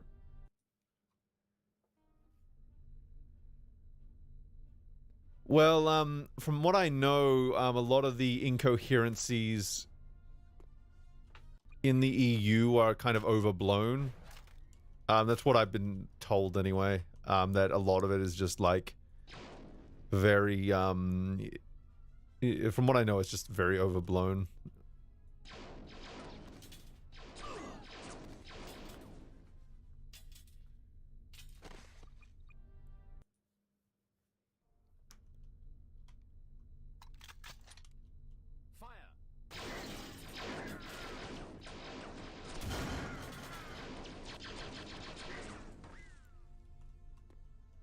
Oh, well, nothing. Well, I'm not saying that it's a perfect continuity. I'm more saying that we had a conversation earlier where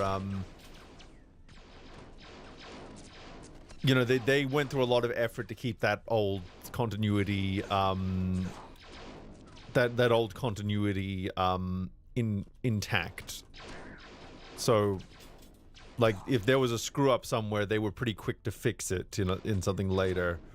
Like they would have a team that keeps track of that sort of thing, as far as I know.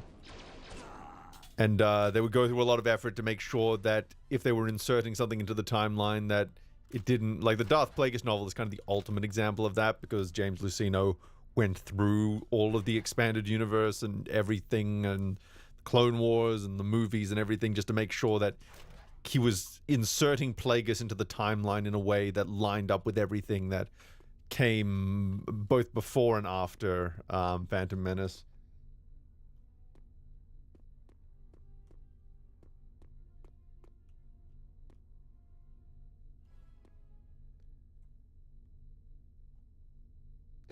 Oh yeah, well when the prequel trilogy came out, they had to do a lot of they had to do a lot of like retcons and stuff, and they had to do a lot of explaining to keep.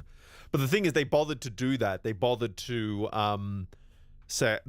explain like why Boba Fett was described as this person when really he's this person, and they bothered to explain the inconsistencies that then existed in the Thrawn trilogy's description of the Clone Wars, and you know, they were aware that there were issues cropping up, and they were then creating novels to explain them. And I think that's what I admire about the old continuity versus the new.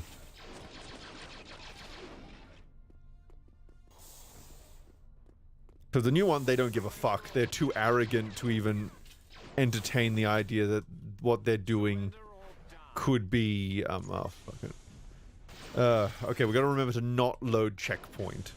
We gotta remember that. Pretty cold in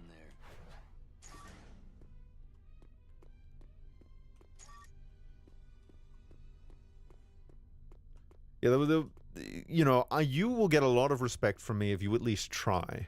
And genuinely try, not this half-hearted, oh, they complained, so I have to just kind of do this thing, rather than going, oh yeah, there was kind of a fuck-up, wasn't it? No. Oh, I have to do this whole thing again? Really? No, I don't like it.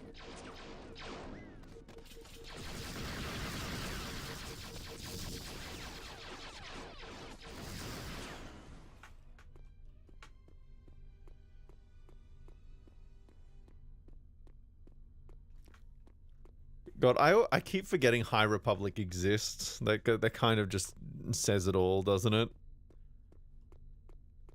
I don't even really have any feelings about it.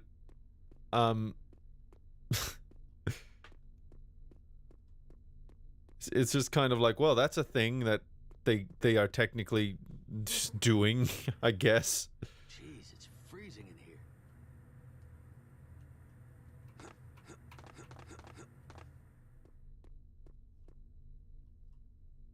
I did it. I'm impressed. I almost got him to fold in almost the exact same way. Go me. Yeah, like, they said it in such a...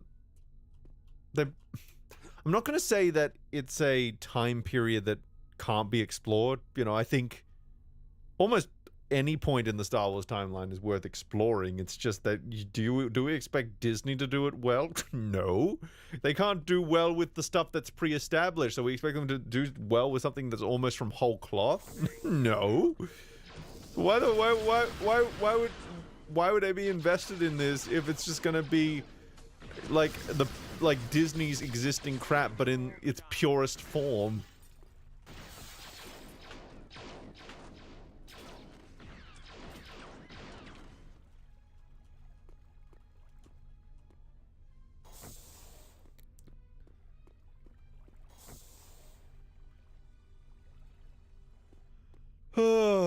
I just yeah, there's just no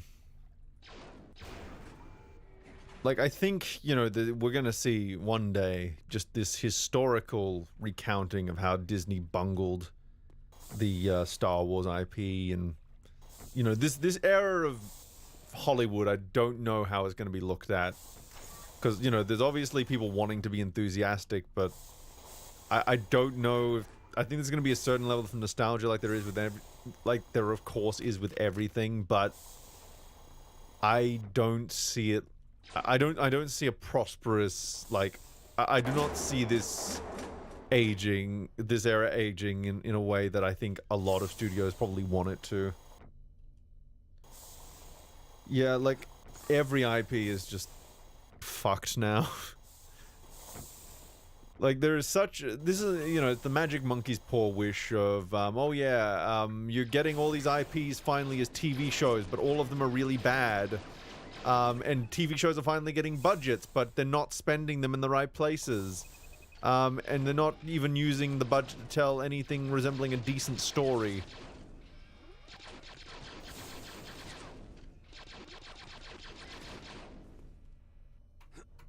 So it's kind of like, why... it is... You know, this is everything... This is the worst version of everything that I could have ever wanted from the media landscape. This is kind of how I can describe it. Everything that I ever could have wanted is in one way or another, has in one way or another been completely, you know, distorted into something just awful. Because, you know, I think, you know, back before we had this big, you know, streaming boom, I was thinking, man, you know, a lot of these stories, they would benefit from a longer form format like television, like comic book adaptations, probably better for TV, just ignoring budget for a second. Like, you think about, you know, issues should translate to episodes, that sort of thing. But now that we're getting that, it's all terrible, and none of them are taking advantage of what TV can do. So it's like, what's the point? Like, they're not making TV shows, they're just making stretched out movies, and they're really bad stretched out movies as well.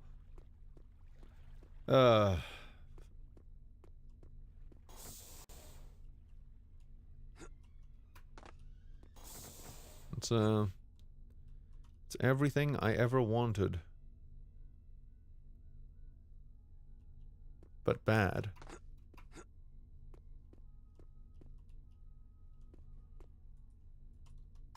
Like, I'm so happy that, like, for you know, I think both Force Awakens and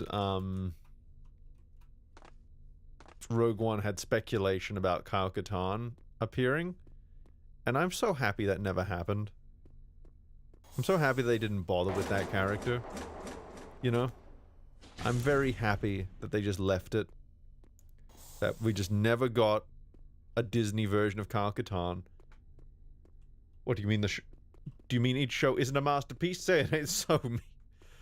You know, if they were producing the level of content that they are now, but it was all great, you know, we would be, I think we would be in awe, would we not? We would just be going, wow, you've got all of this going on, but you somehow have managed to find a way to get it all to work. And the secret to getting it all to work would be they wouldn't just they would actually take like a long period out to really hammer out all the scripts and then kind of, you know, have that delayed release sort of thing where they allow all these shows and stuff to accumulate after having a long period in development to begin with, and then they can start releasing them on a consistent timetable. You got to really, it's all about, you know, preparing things ahead of time, but apparently that's an alien concept to the Disney overlords.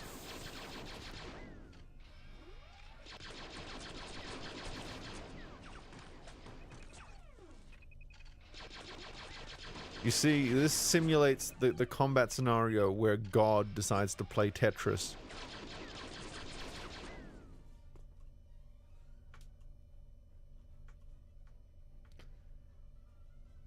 EFAB would be out of a job. To be honest, I've learned more about storytelling through all the bad stuff that's come out than I ever did when things were doing relatively okay. Like, it really does make you appreciate what was being done right when things are just consistently going so wrong.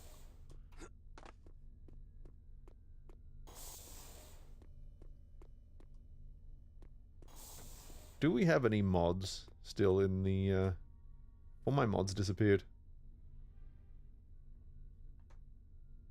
James, are you still here?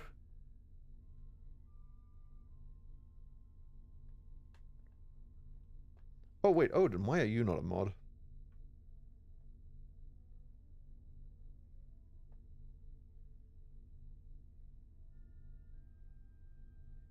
There we go. There we go, and now...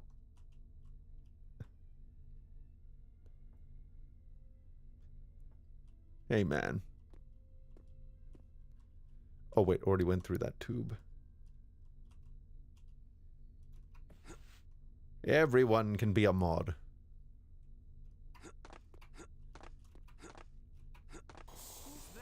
Who's there? What was that?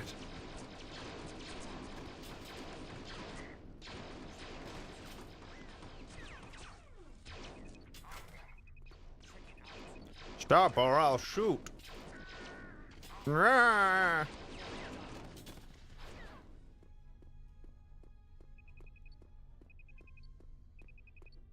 You get a mod roll. You get a mod roll. Everybody gets a mod roll.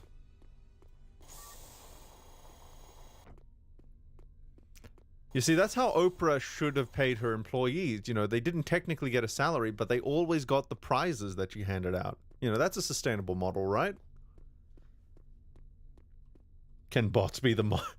What? I am genuinely curious. Like, I'm never going to do it right with this channel, because God knows what Pandora's box I'm opening up, but what would happen if you gave mod privileges to a bot? Do you think they have programming for that? Probably not, but like, I don't know, it's an interesting... You've gotten me thinking now with my brainy parts. You really have. Great, time to abuse this small amount of power to its fullest. And that is the right mindset. That is the spirit, as they say. What was that? Ooh.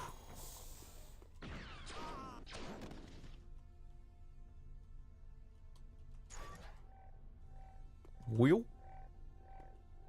Wheel. Wheel. Wheel. Wheel. Wheel. Wheel. Wheel. Wheel. Wheel. Wheel. Wheel. Wheel. Wheel. Wheel, wheel, wheel.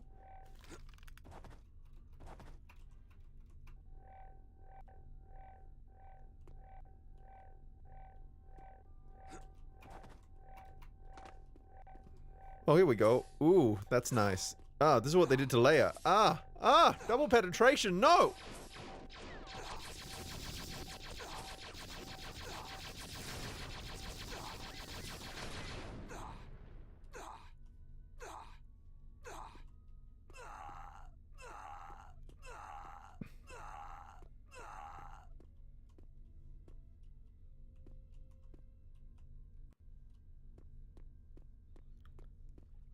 Oh, man. Well, now we can, oh, poor guy.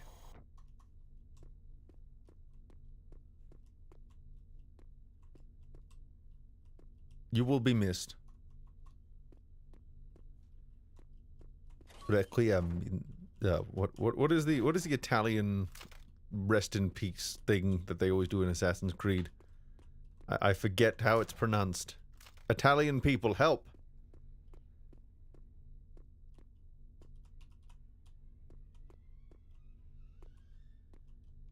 Rip in peace.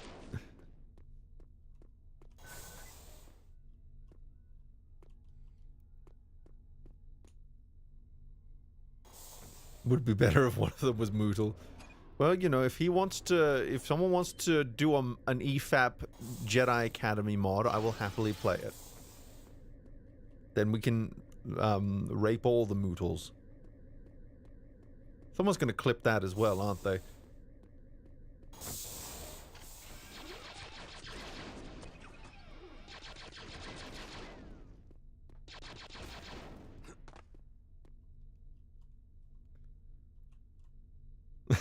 That's getting clipped. Ah, thank you. Requiescat in pace. Okay, there we go. I butchered that pronunciation. I hope every Italian right now is just feeling a disturbance in the source.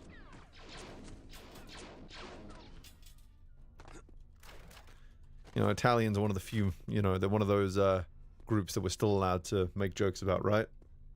Right, that's still allowed? We're still allowed to make Italian jokes? Oh no, wait, they're not letting Mario have his Italian accent anymore. Fuck!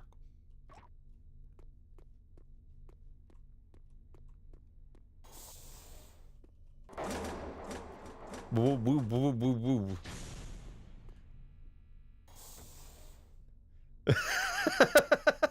Next DC.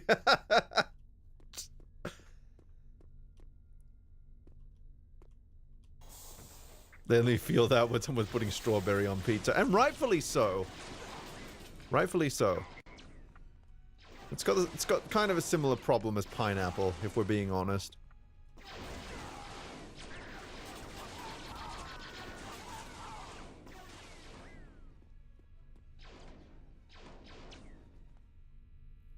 Okay, now we gotta be very careful here to quick load. There we go. We're just gonna give it a quick load. Oh no, no, no! Don't you dare do this to me!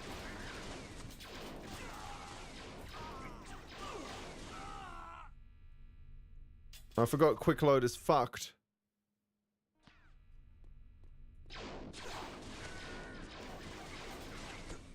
Okay, we're gonna try something radical. We're going to exit the game and then reload it.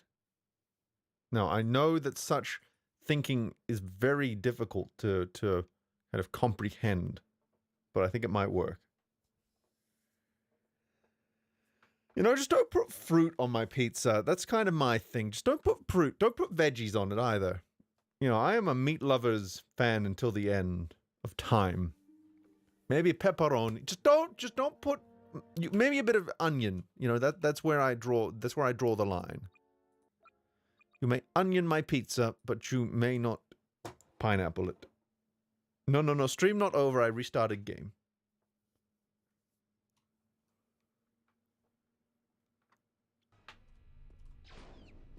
Well, you know, tomato is the exception that proves the rule.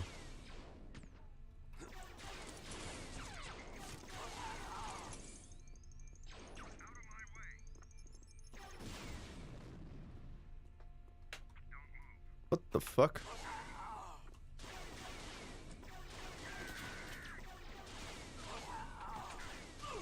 Nope. Okay.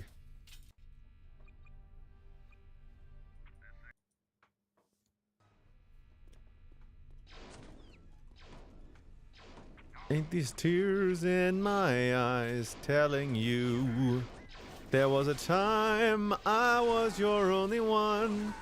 Now I am the sad and lonely one.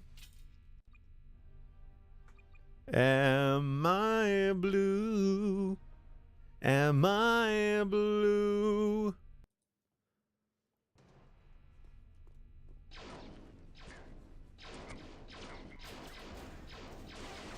I'm very blue right now.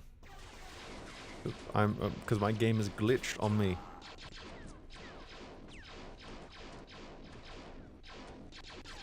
This blaster rifle is a piece of shit. I hate it. This one is also shit. Stop being shit. Oh.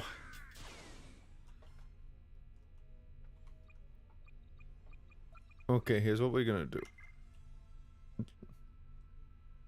We are going to complete this level, whether it kills me, because I'm not doing nothing again.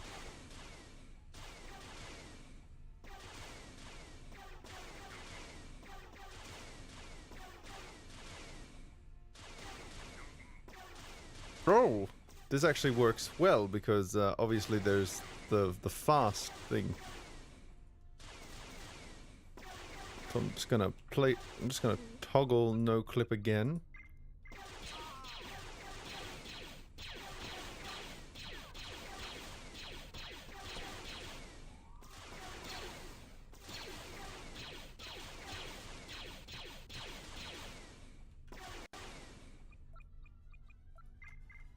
I don't know what breaks this game. I really don't. It just kind of breaks itself. It's usually quick load, but I don't know what it is about quick load specifically breaks it.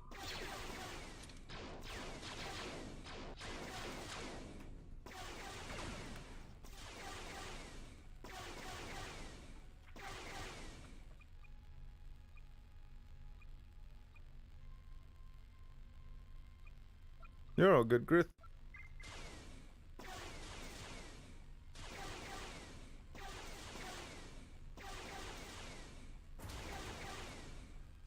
I too have been the Biz from Planet E. Oh right, there was this guy. I remember this guy.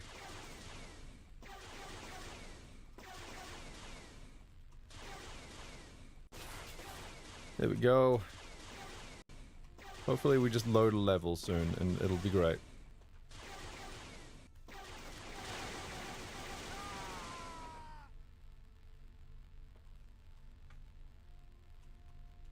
Then we do no clip again, and we keep going, because this is how we're going to play the game now, until the game decides to fix itself.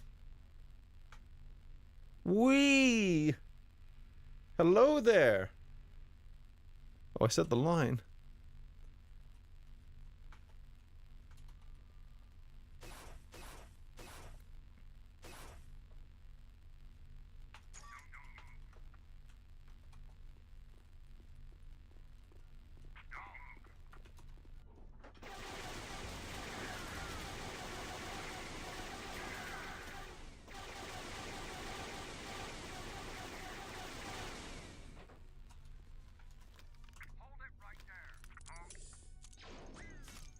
Uh-oh.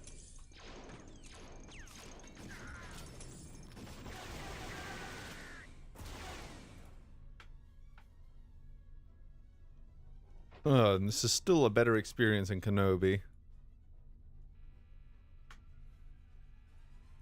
Not that you have to try, really, to be a better experience than Kenobi, let's be honest. I want to die. But not like this.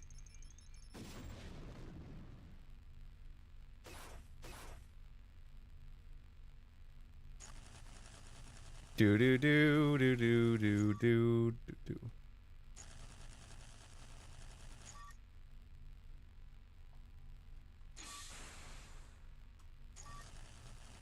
to the part where we quick save. Why not? Let's go out this way, as God intended.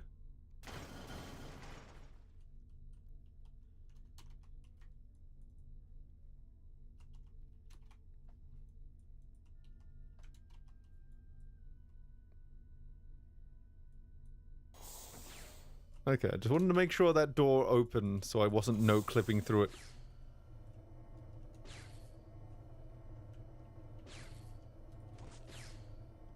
However, there does appear to be lethal amounts of radiation in here, so maybe I should not be in here.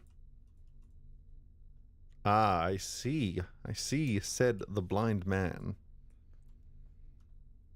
Be gone, thought. What do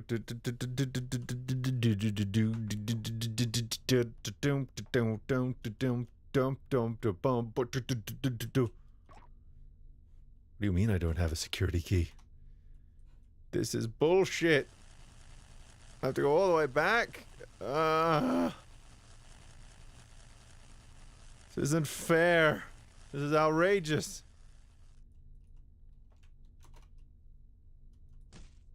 How could one be a thought and not be a Jedi Master?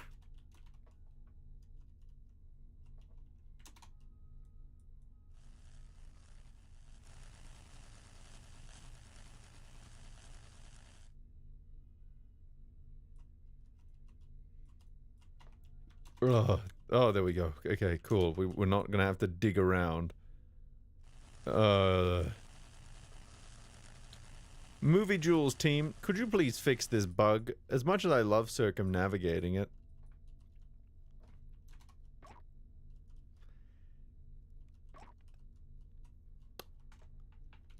I wish for death. Death I wish for right now.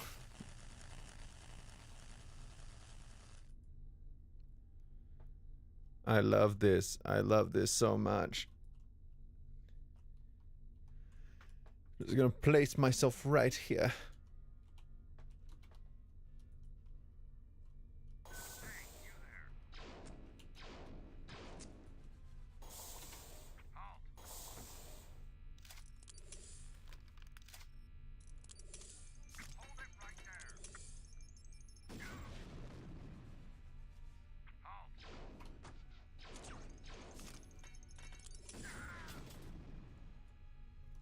I just don't know what broke. How did this break? It's so...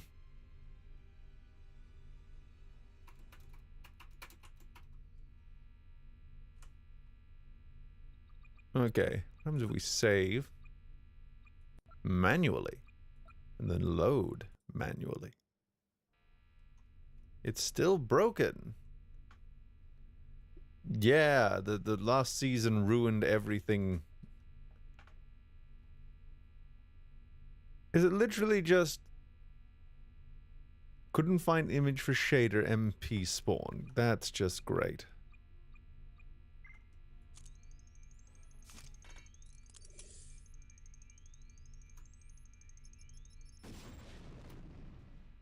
Oh, fuck it all. I'm killing myself.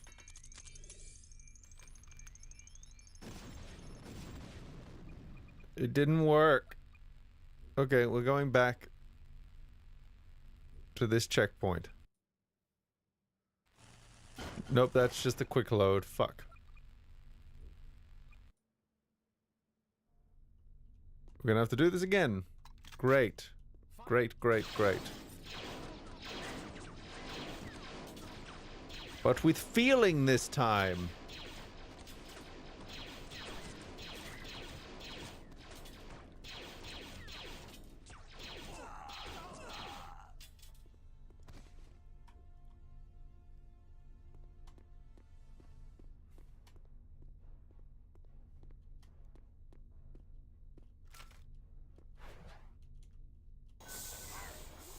We'll do it in third person just to shake things up.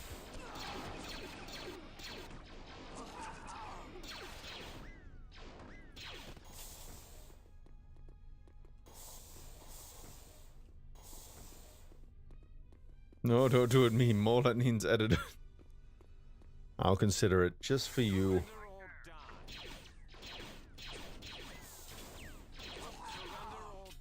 Surrender or die. Surrender or die. Yeah, but what have you done for me recently? Looks pretty cold in there. But would you say it's cool? I'll be here all week. The comments are like, oh, you don't have to.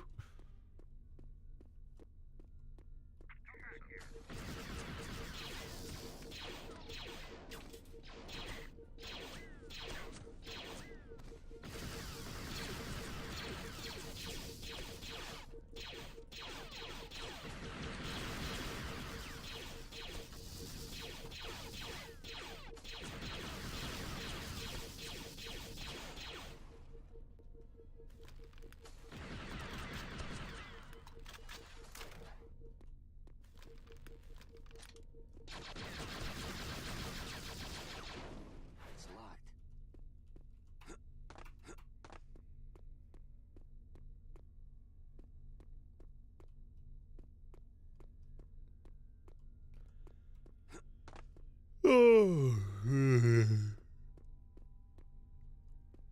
Yeah, the KOTOR remake terrifies me as well. It terrifies me less now that that person who seemed to hate Star Wars is no longer working on it, but I think she cited creative issues, which kind of just tells me that she tried to sabotage it, probably, and then they kept saying no. But yeah, Sam Mag, she stopped working on it, and apparently her role was very limited in the first place, so that gives me like, there's like a 2% unclenching of my butt from that, but there's still so much pants shitting to be had. Am I dreaming, or is this Outcast and Edge? Yeah, this is yeah.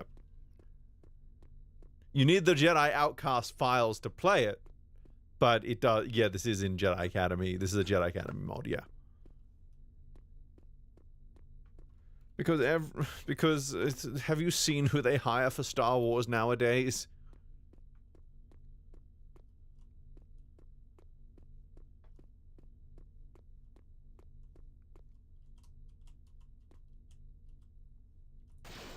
Jeez, it's freezing in here. Yes, it is, Kyle. Yes, it is. Oh, fuck.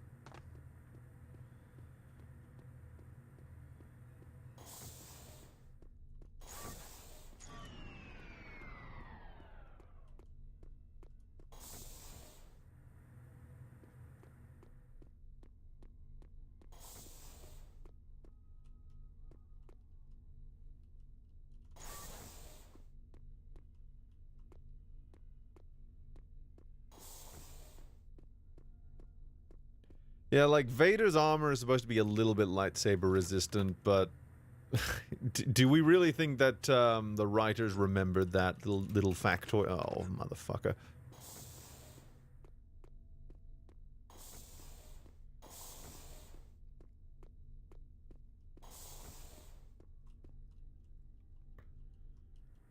Look, we are past the point where we are hiring people for talent. And it's, you know, it does show that we're not getting, you know, people on board who are necessarily the correct person for the job. We're just getting people who, you know, they think will be good for the company image, basically. It's all PR. It's all just good old PR. And, you know, it makes me sad. It does. And look at his little waddle. It's so cute.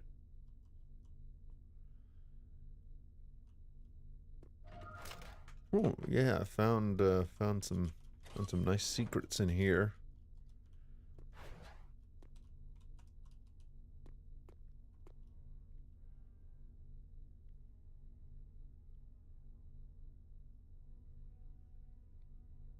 Waddle waddle.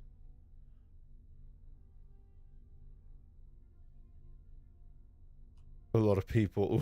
Oh my goodness. Yeah, Ezra Miller, like, it feels like every time I open my my phone, every time I look at a new thing on the news feed, it just feels like there's a new Ezra Miller thing. Like, oh, You know, I wouldn't be surprised if he, you know, had his own secret nation, and you know, he's been actively testing nuclear weapons above the surface. Like, it just feels like it's going to escalate to that point, because it feels like every time it gets a little bit more insane.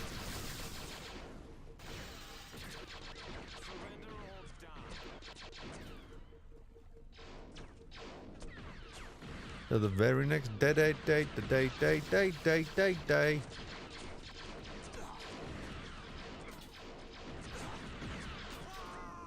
Oh!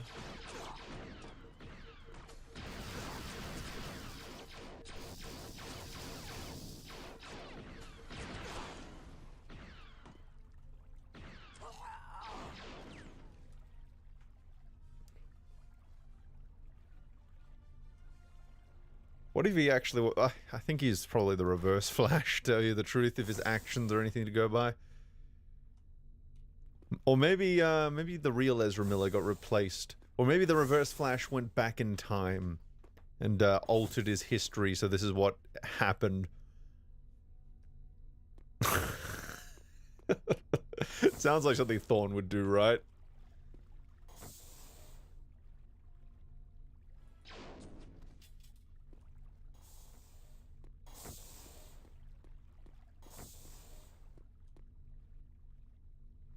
Yeah, Vader series would be cool. It could be very deeply psychological, have a lot of cool action moments. Could show another side of him while also staying true to what makes him cool. Shame we'll never get that, but it could be really awesome.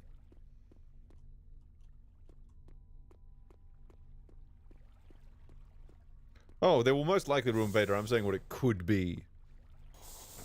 Like, if we are talking about in an ideal world, like, that has a lot of potential. Oh, hi, thanks for falling on me. Oh, look at that neck.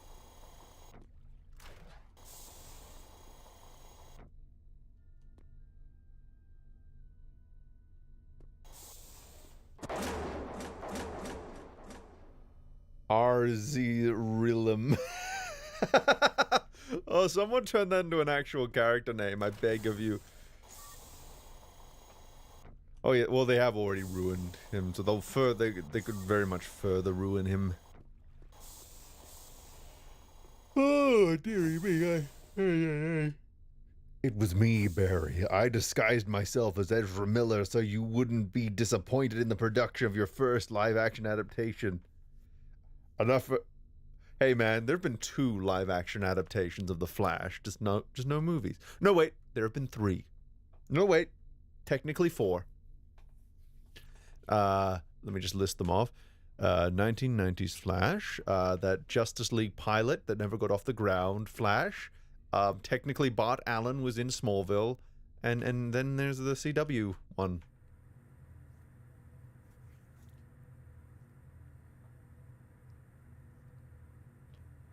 Oh fuck, if they even tried to touch KOTOR 2, it would be the most incomprehensible nonsense you've ever seen. Like, it requires a very firm understanding of storytelling to do that. And the thing is, you can improve upon that story. It's not a perfect story. It's just that no one at Disney could even come close to even understanding why it's good.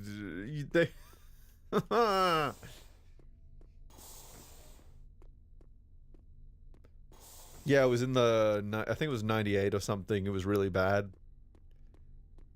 Look up the Martian Manhunter from that show. It's really funny.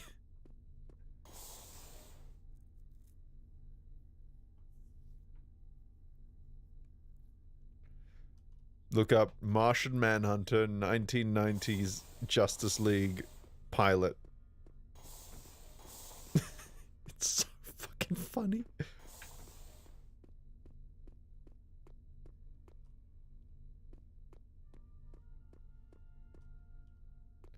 Well, that's the thing, like, money can't buy talent, it can't buy skill, and it can't buy the ability to recognize talent and skill, and I think that last one is really important to remember.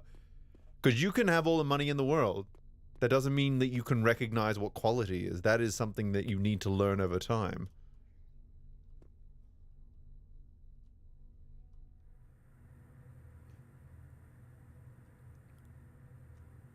Oh, right. Now I remember what I'm doing. No!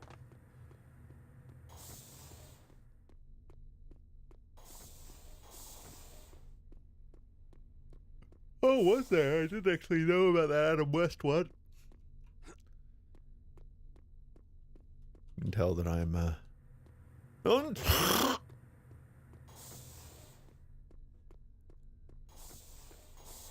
yeah, Into the Spider-Verse is quite good there. The Justice League animated series did some decent stuff with multiverse. See, I like multiverse stuff. It's just, it's just that we're not in an era right now where I want people touching it, because no, you can't. You know, it's what I always say, if you can't get basic cause and effect under control, what hope do you have when the rules of cause and effect start to multiply and go in non-linear directions and all of that shizniz, as the kids say.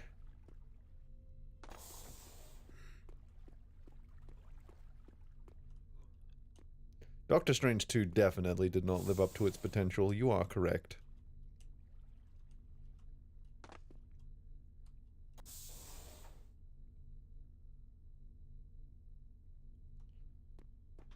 Yep, you can't. If you can't handle one character, you probably can't handle, you know, an infinite number of characters.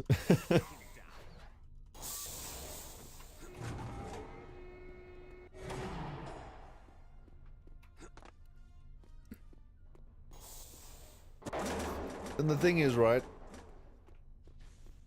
with multiverse, you want to just lightly dip your toe in, and then slowly maybe get a little bit more involved over time.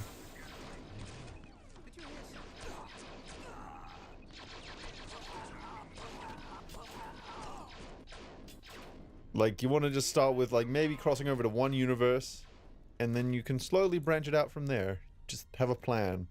You know, just experiment with it over time.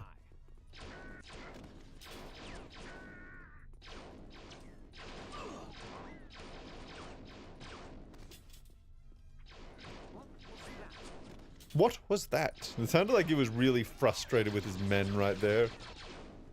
Like, what was that?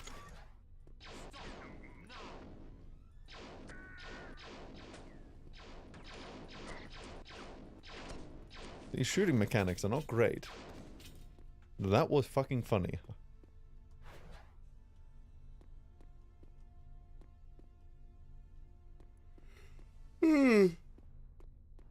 I too would like to see a properly realized multiverse. You know, I like...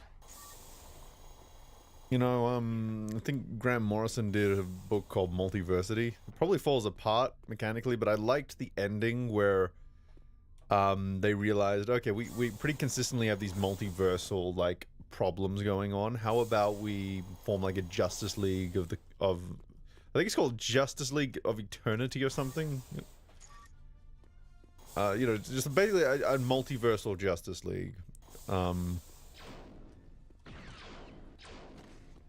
don't know, just like, yeah, cool. That makes sense. Like, a bunch of people from each universe. And this is after...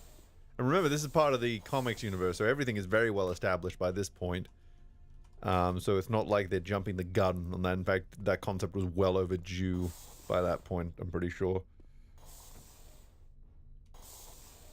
I haven't read DC. Started they doing also vampires now? Like the DC Vampires comic? Where, with Vampire Hal Jordan.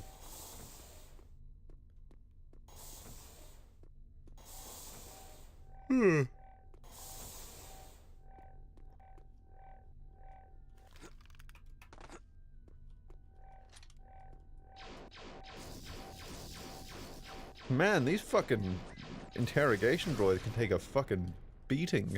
Fuck me, and they stealth.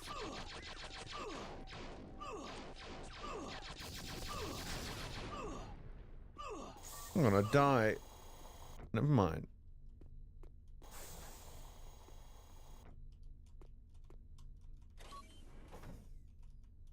Backed up, please, for the love of God.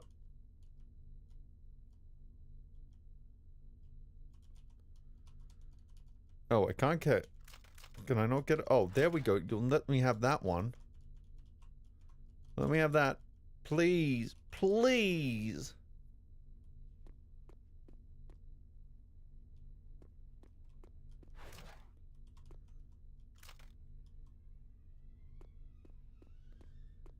What I've heard is that it just gets... Because I read a few of the Marvel Zombies ones when it started. And from what I saw, it just got, like, increasingly absurd over time. And increasingly hard to kind of follow.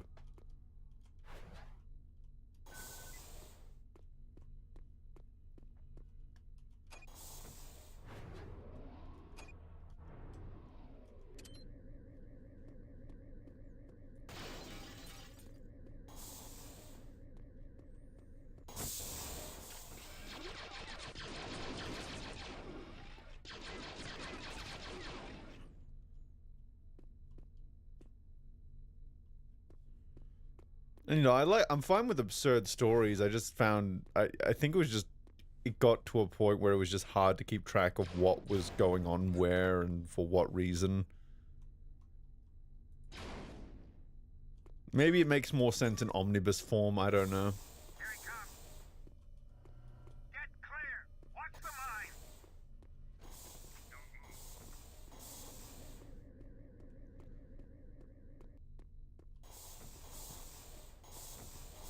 Stay where you are.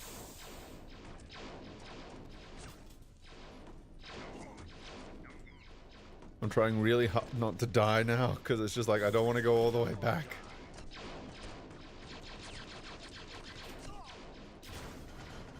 If Jedi Academy's movement system could be a little less jank, that would be nice.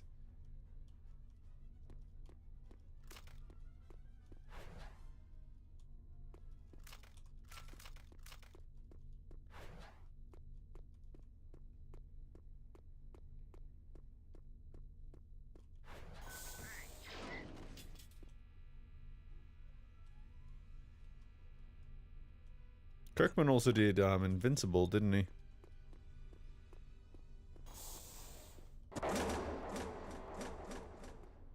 I'm just gonna see if...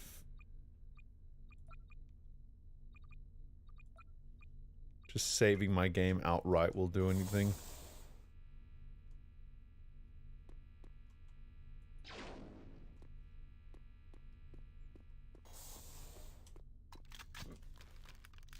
If I throw it...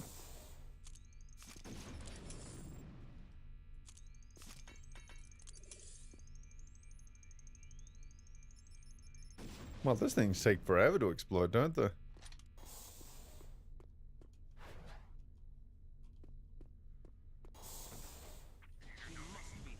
This is the part where I always fucking die.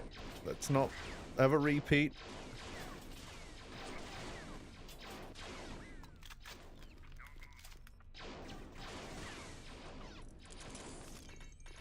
I said, let's not have a repeat, god damn it.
Why can't I pick up the Bacta?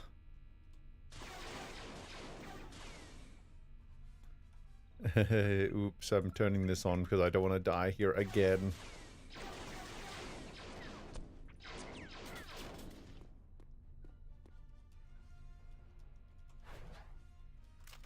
Thank you. There we go. Look, you can understand. It's late. Such luxuries as not making myself immortal are not afforded right now.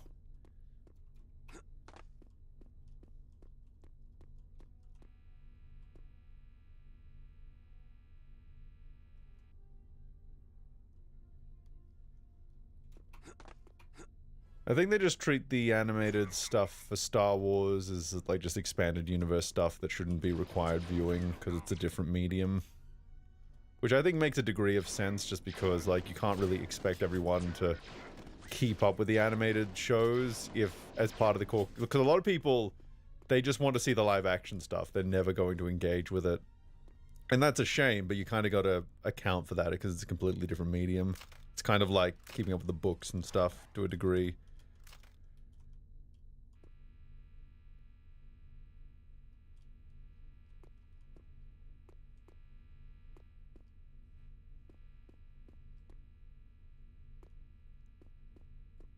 Do you think multiverse can involve... Oh, there's many different ways for multiverse and time travel to interact, depending on you.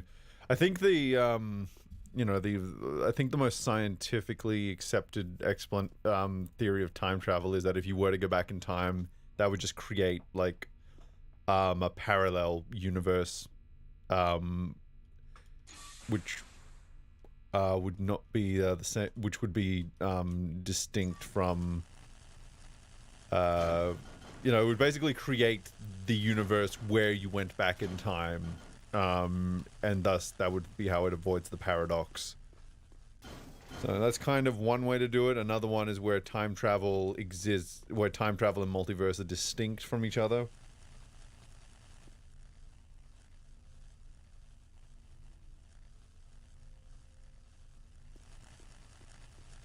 There's a few different ways to do it. Like you can totally do it.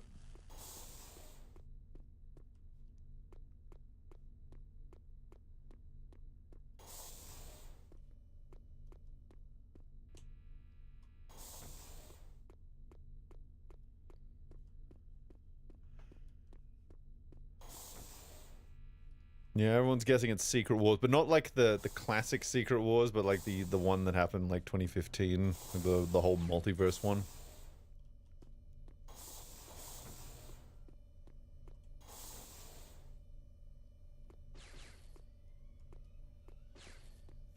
Well, it basically just says that you can't alter the past. All you can do is create new universes from that. So like you go forward in time again, you don't actually end up back in your own.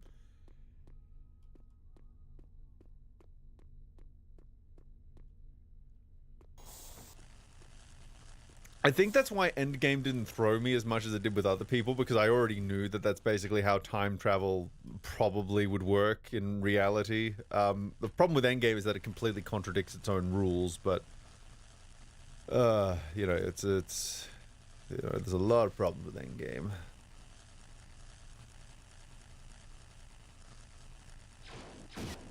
Why do I do? Oh, and that didn't even work.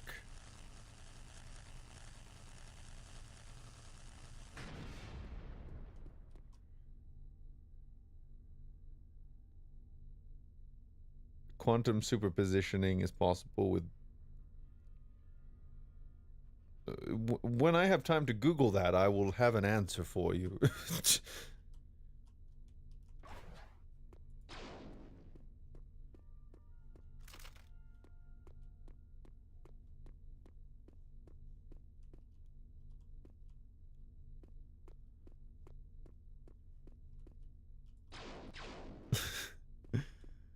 Oh, I can answer, you know, I can answer some science questions, but, you know, there are some where it's like, ah, this is why I dropped out of science in school.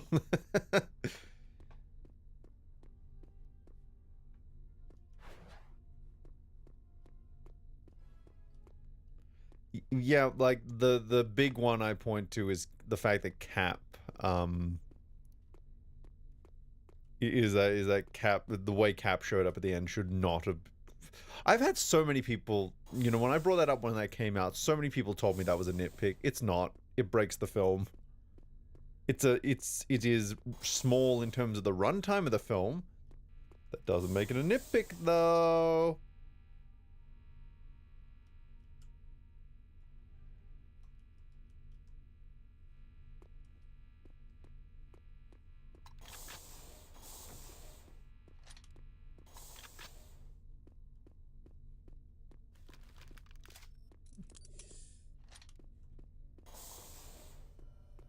Building a new PC, James?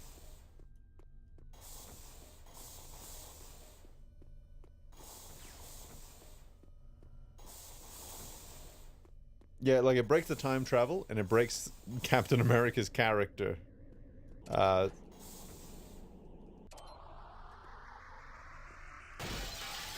Oh. Okay. I did that by accident, but I'll take it.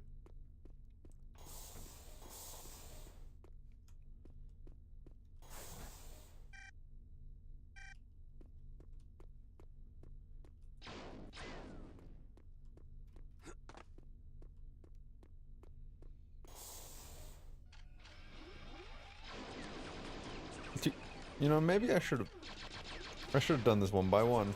I got lazy.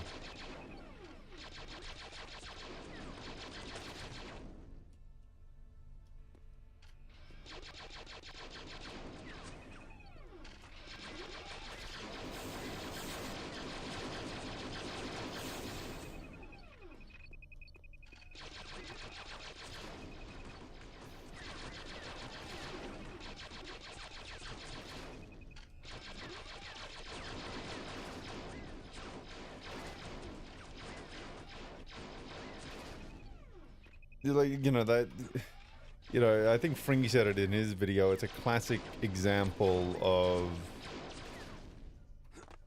what we want for Captain America is very different from what Captain America himself would do in that situation.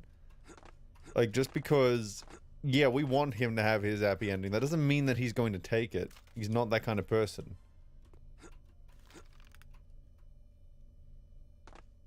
He's always going, you know, he's always going to do what's right for the team, you know? That's the sort of that's the sort of righteous dude he is. Brother.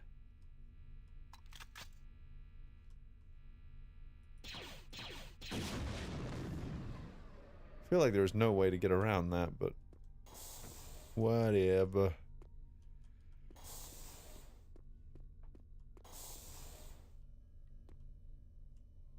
Oh no. Oh, I've been having trouble with my GPU as well, so you know, kindred spirits right there.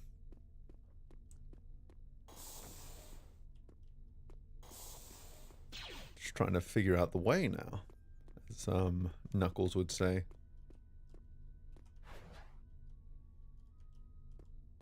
Yeah, I know, I'm cringe. Baby, I know it. Oh my goodness. That... Oh, I see. So you gotta inflict a little bit of damage and then you get... okay. Yeah, and now we get to be a mouse droid. So cool. I'm gonna do this all day.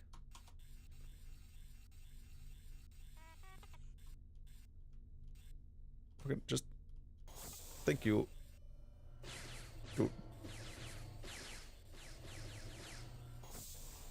Scooby-Doo-bop.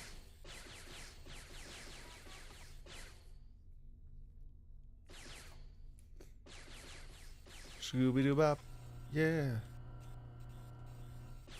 Oh, I'm the king of the Coomers, yo. The jungle VIP. I don't even know what I'm meant to do here. Oh, right. This. There we go. We did it. We've done it. We have achieved life. You failed me for the last time, Admiral.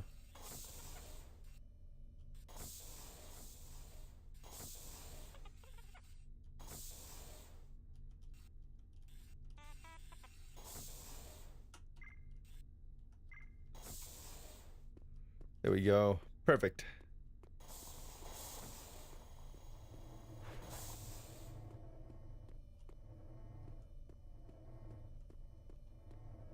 Thoughts on Steel with that I suspect that's a very memey film if I went back to watch it, though of course that is not how you do that character.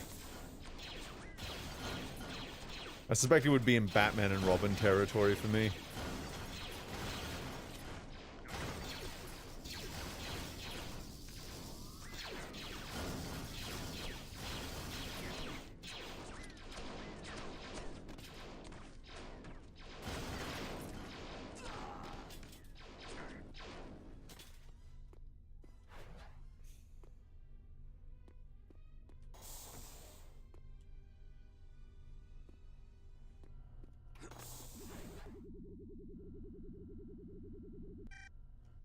Neat.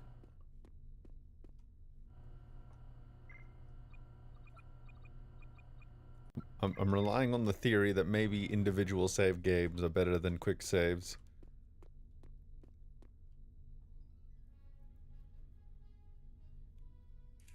Oh, that's a neat detail, the holster. Good. Grab some of those crystals and get yourself out of there. This place is giving me the creeps. Yeah.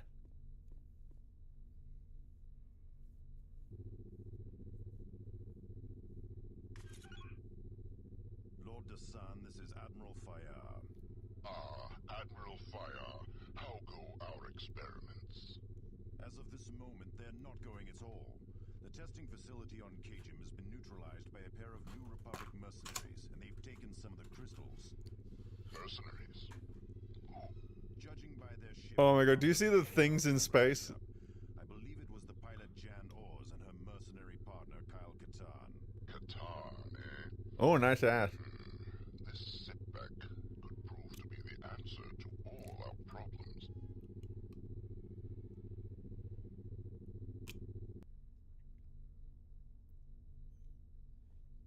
I'm afraid we haven't been able to decode any more of that transmission.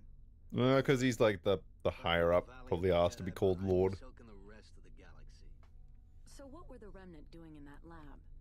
Our scientists believe that they were trying to artificially infuse the powers of the Force into living subjects. Oh my Those goodness. crystals you're holding are very much like those found in a Jedi's lightsaber. Spast. But that's impossible, isn't it? You can't Spast. just give people the Force with a machine, right? Everything we know about the Force tells us that such devices are nothing but the fevered dreams of fools and madmen, Jan. But try telling that to those poor beings you found in that laboratory. Who were they? Colonists from Artus Prime, a remote mining world on the far reaches of the New Republic's I influence. don't see why not, Skip. Let me guess. Crystal mining. Yes, we lost contact with them shortly before receiving the transmission from Kejim. Now we fear that the colony has been captured by the Remnant. Or worse. Indeed. Without knowing the full extent of the Remnant's plans, or the colonists' plight, the New Republic is uneasy about sending in a full liberation force, so... So you'd like us to sneak in, assess the situation, and call in the fleet if necessary? Yes. You know I don't like messing with this Force business anymore. We'll double your usual fee. We'll take it.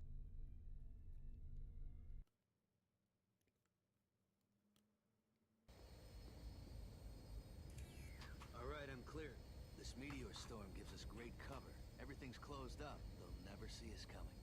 Good. The colony should be a few clicks out. I'll scout things out from the air while you head into the mine. Give me a shout when you find out what's going on. Will do.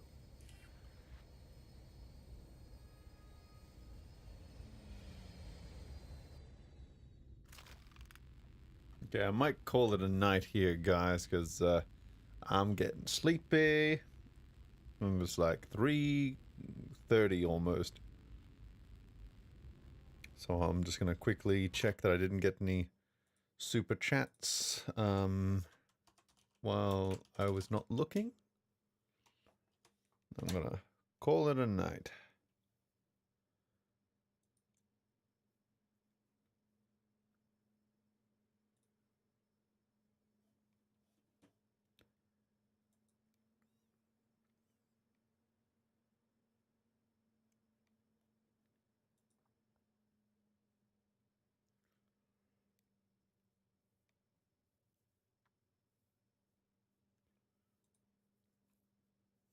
Oh wow, I actually got a quite a.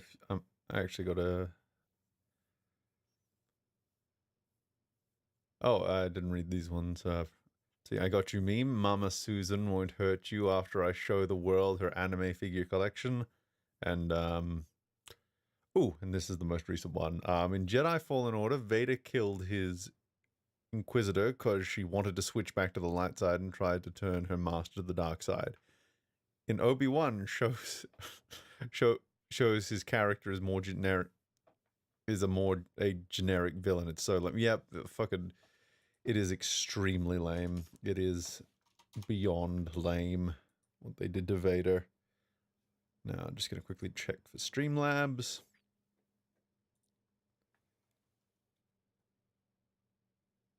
Because occasionally people like to send stuff there too, which is good. Streamlabs is, you know,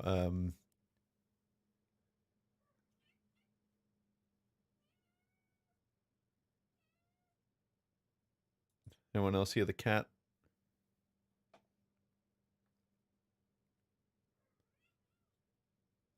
Ooh, we did actually get one from Streamlabs.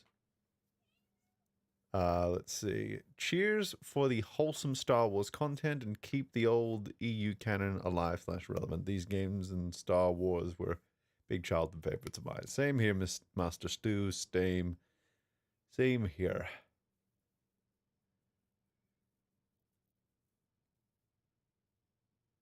Oh well, because sometimes things have to be above a certain volume to be heard. So I was curious if the cat was piercing it. Beyond lame sounds like a good subtitle. It really does. So anyway, I'm gonna let you guys get going. Okay, so see you guys later.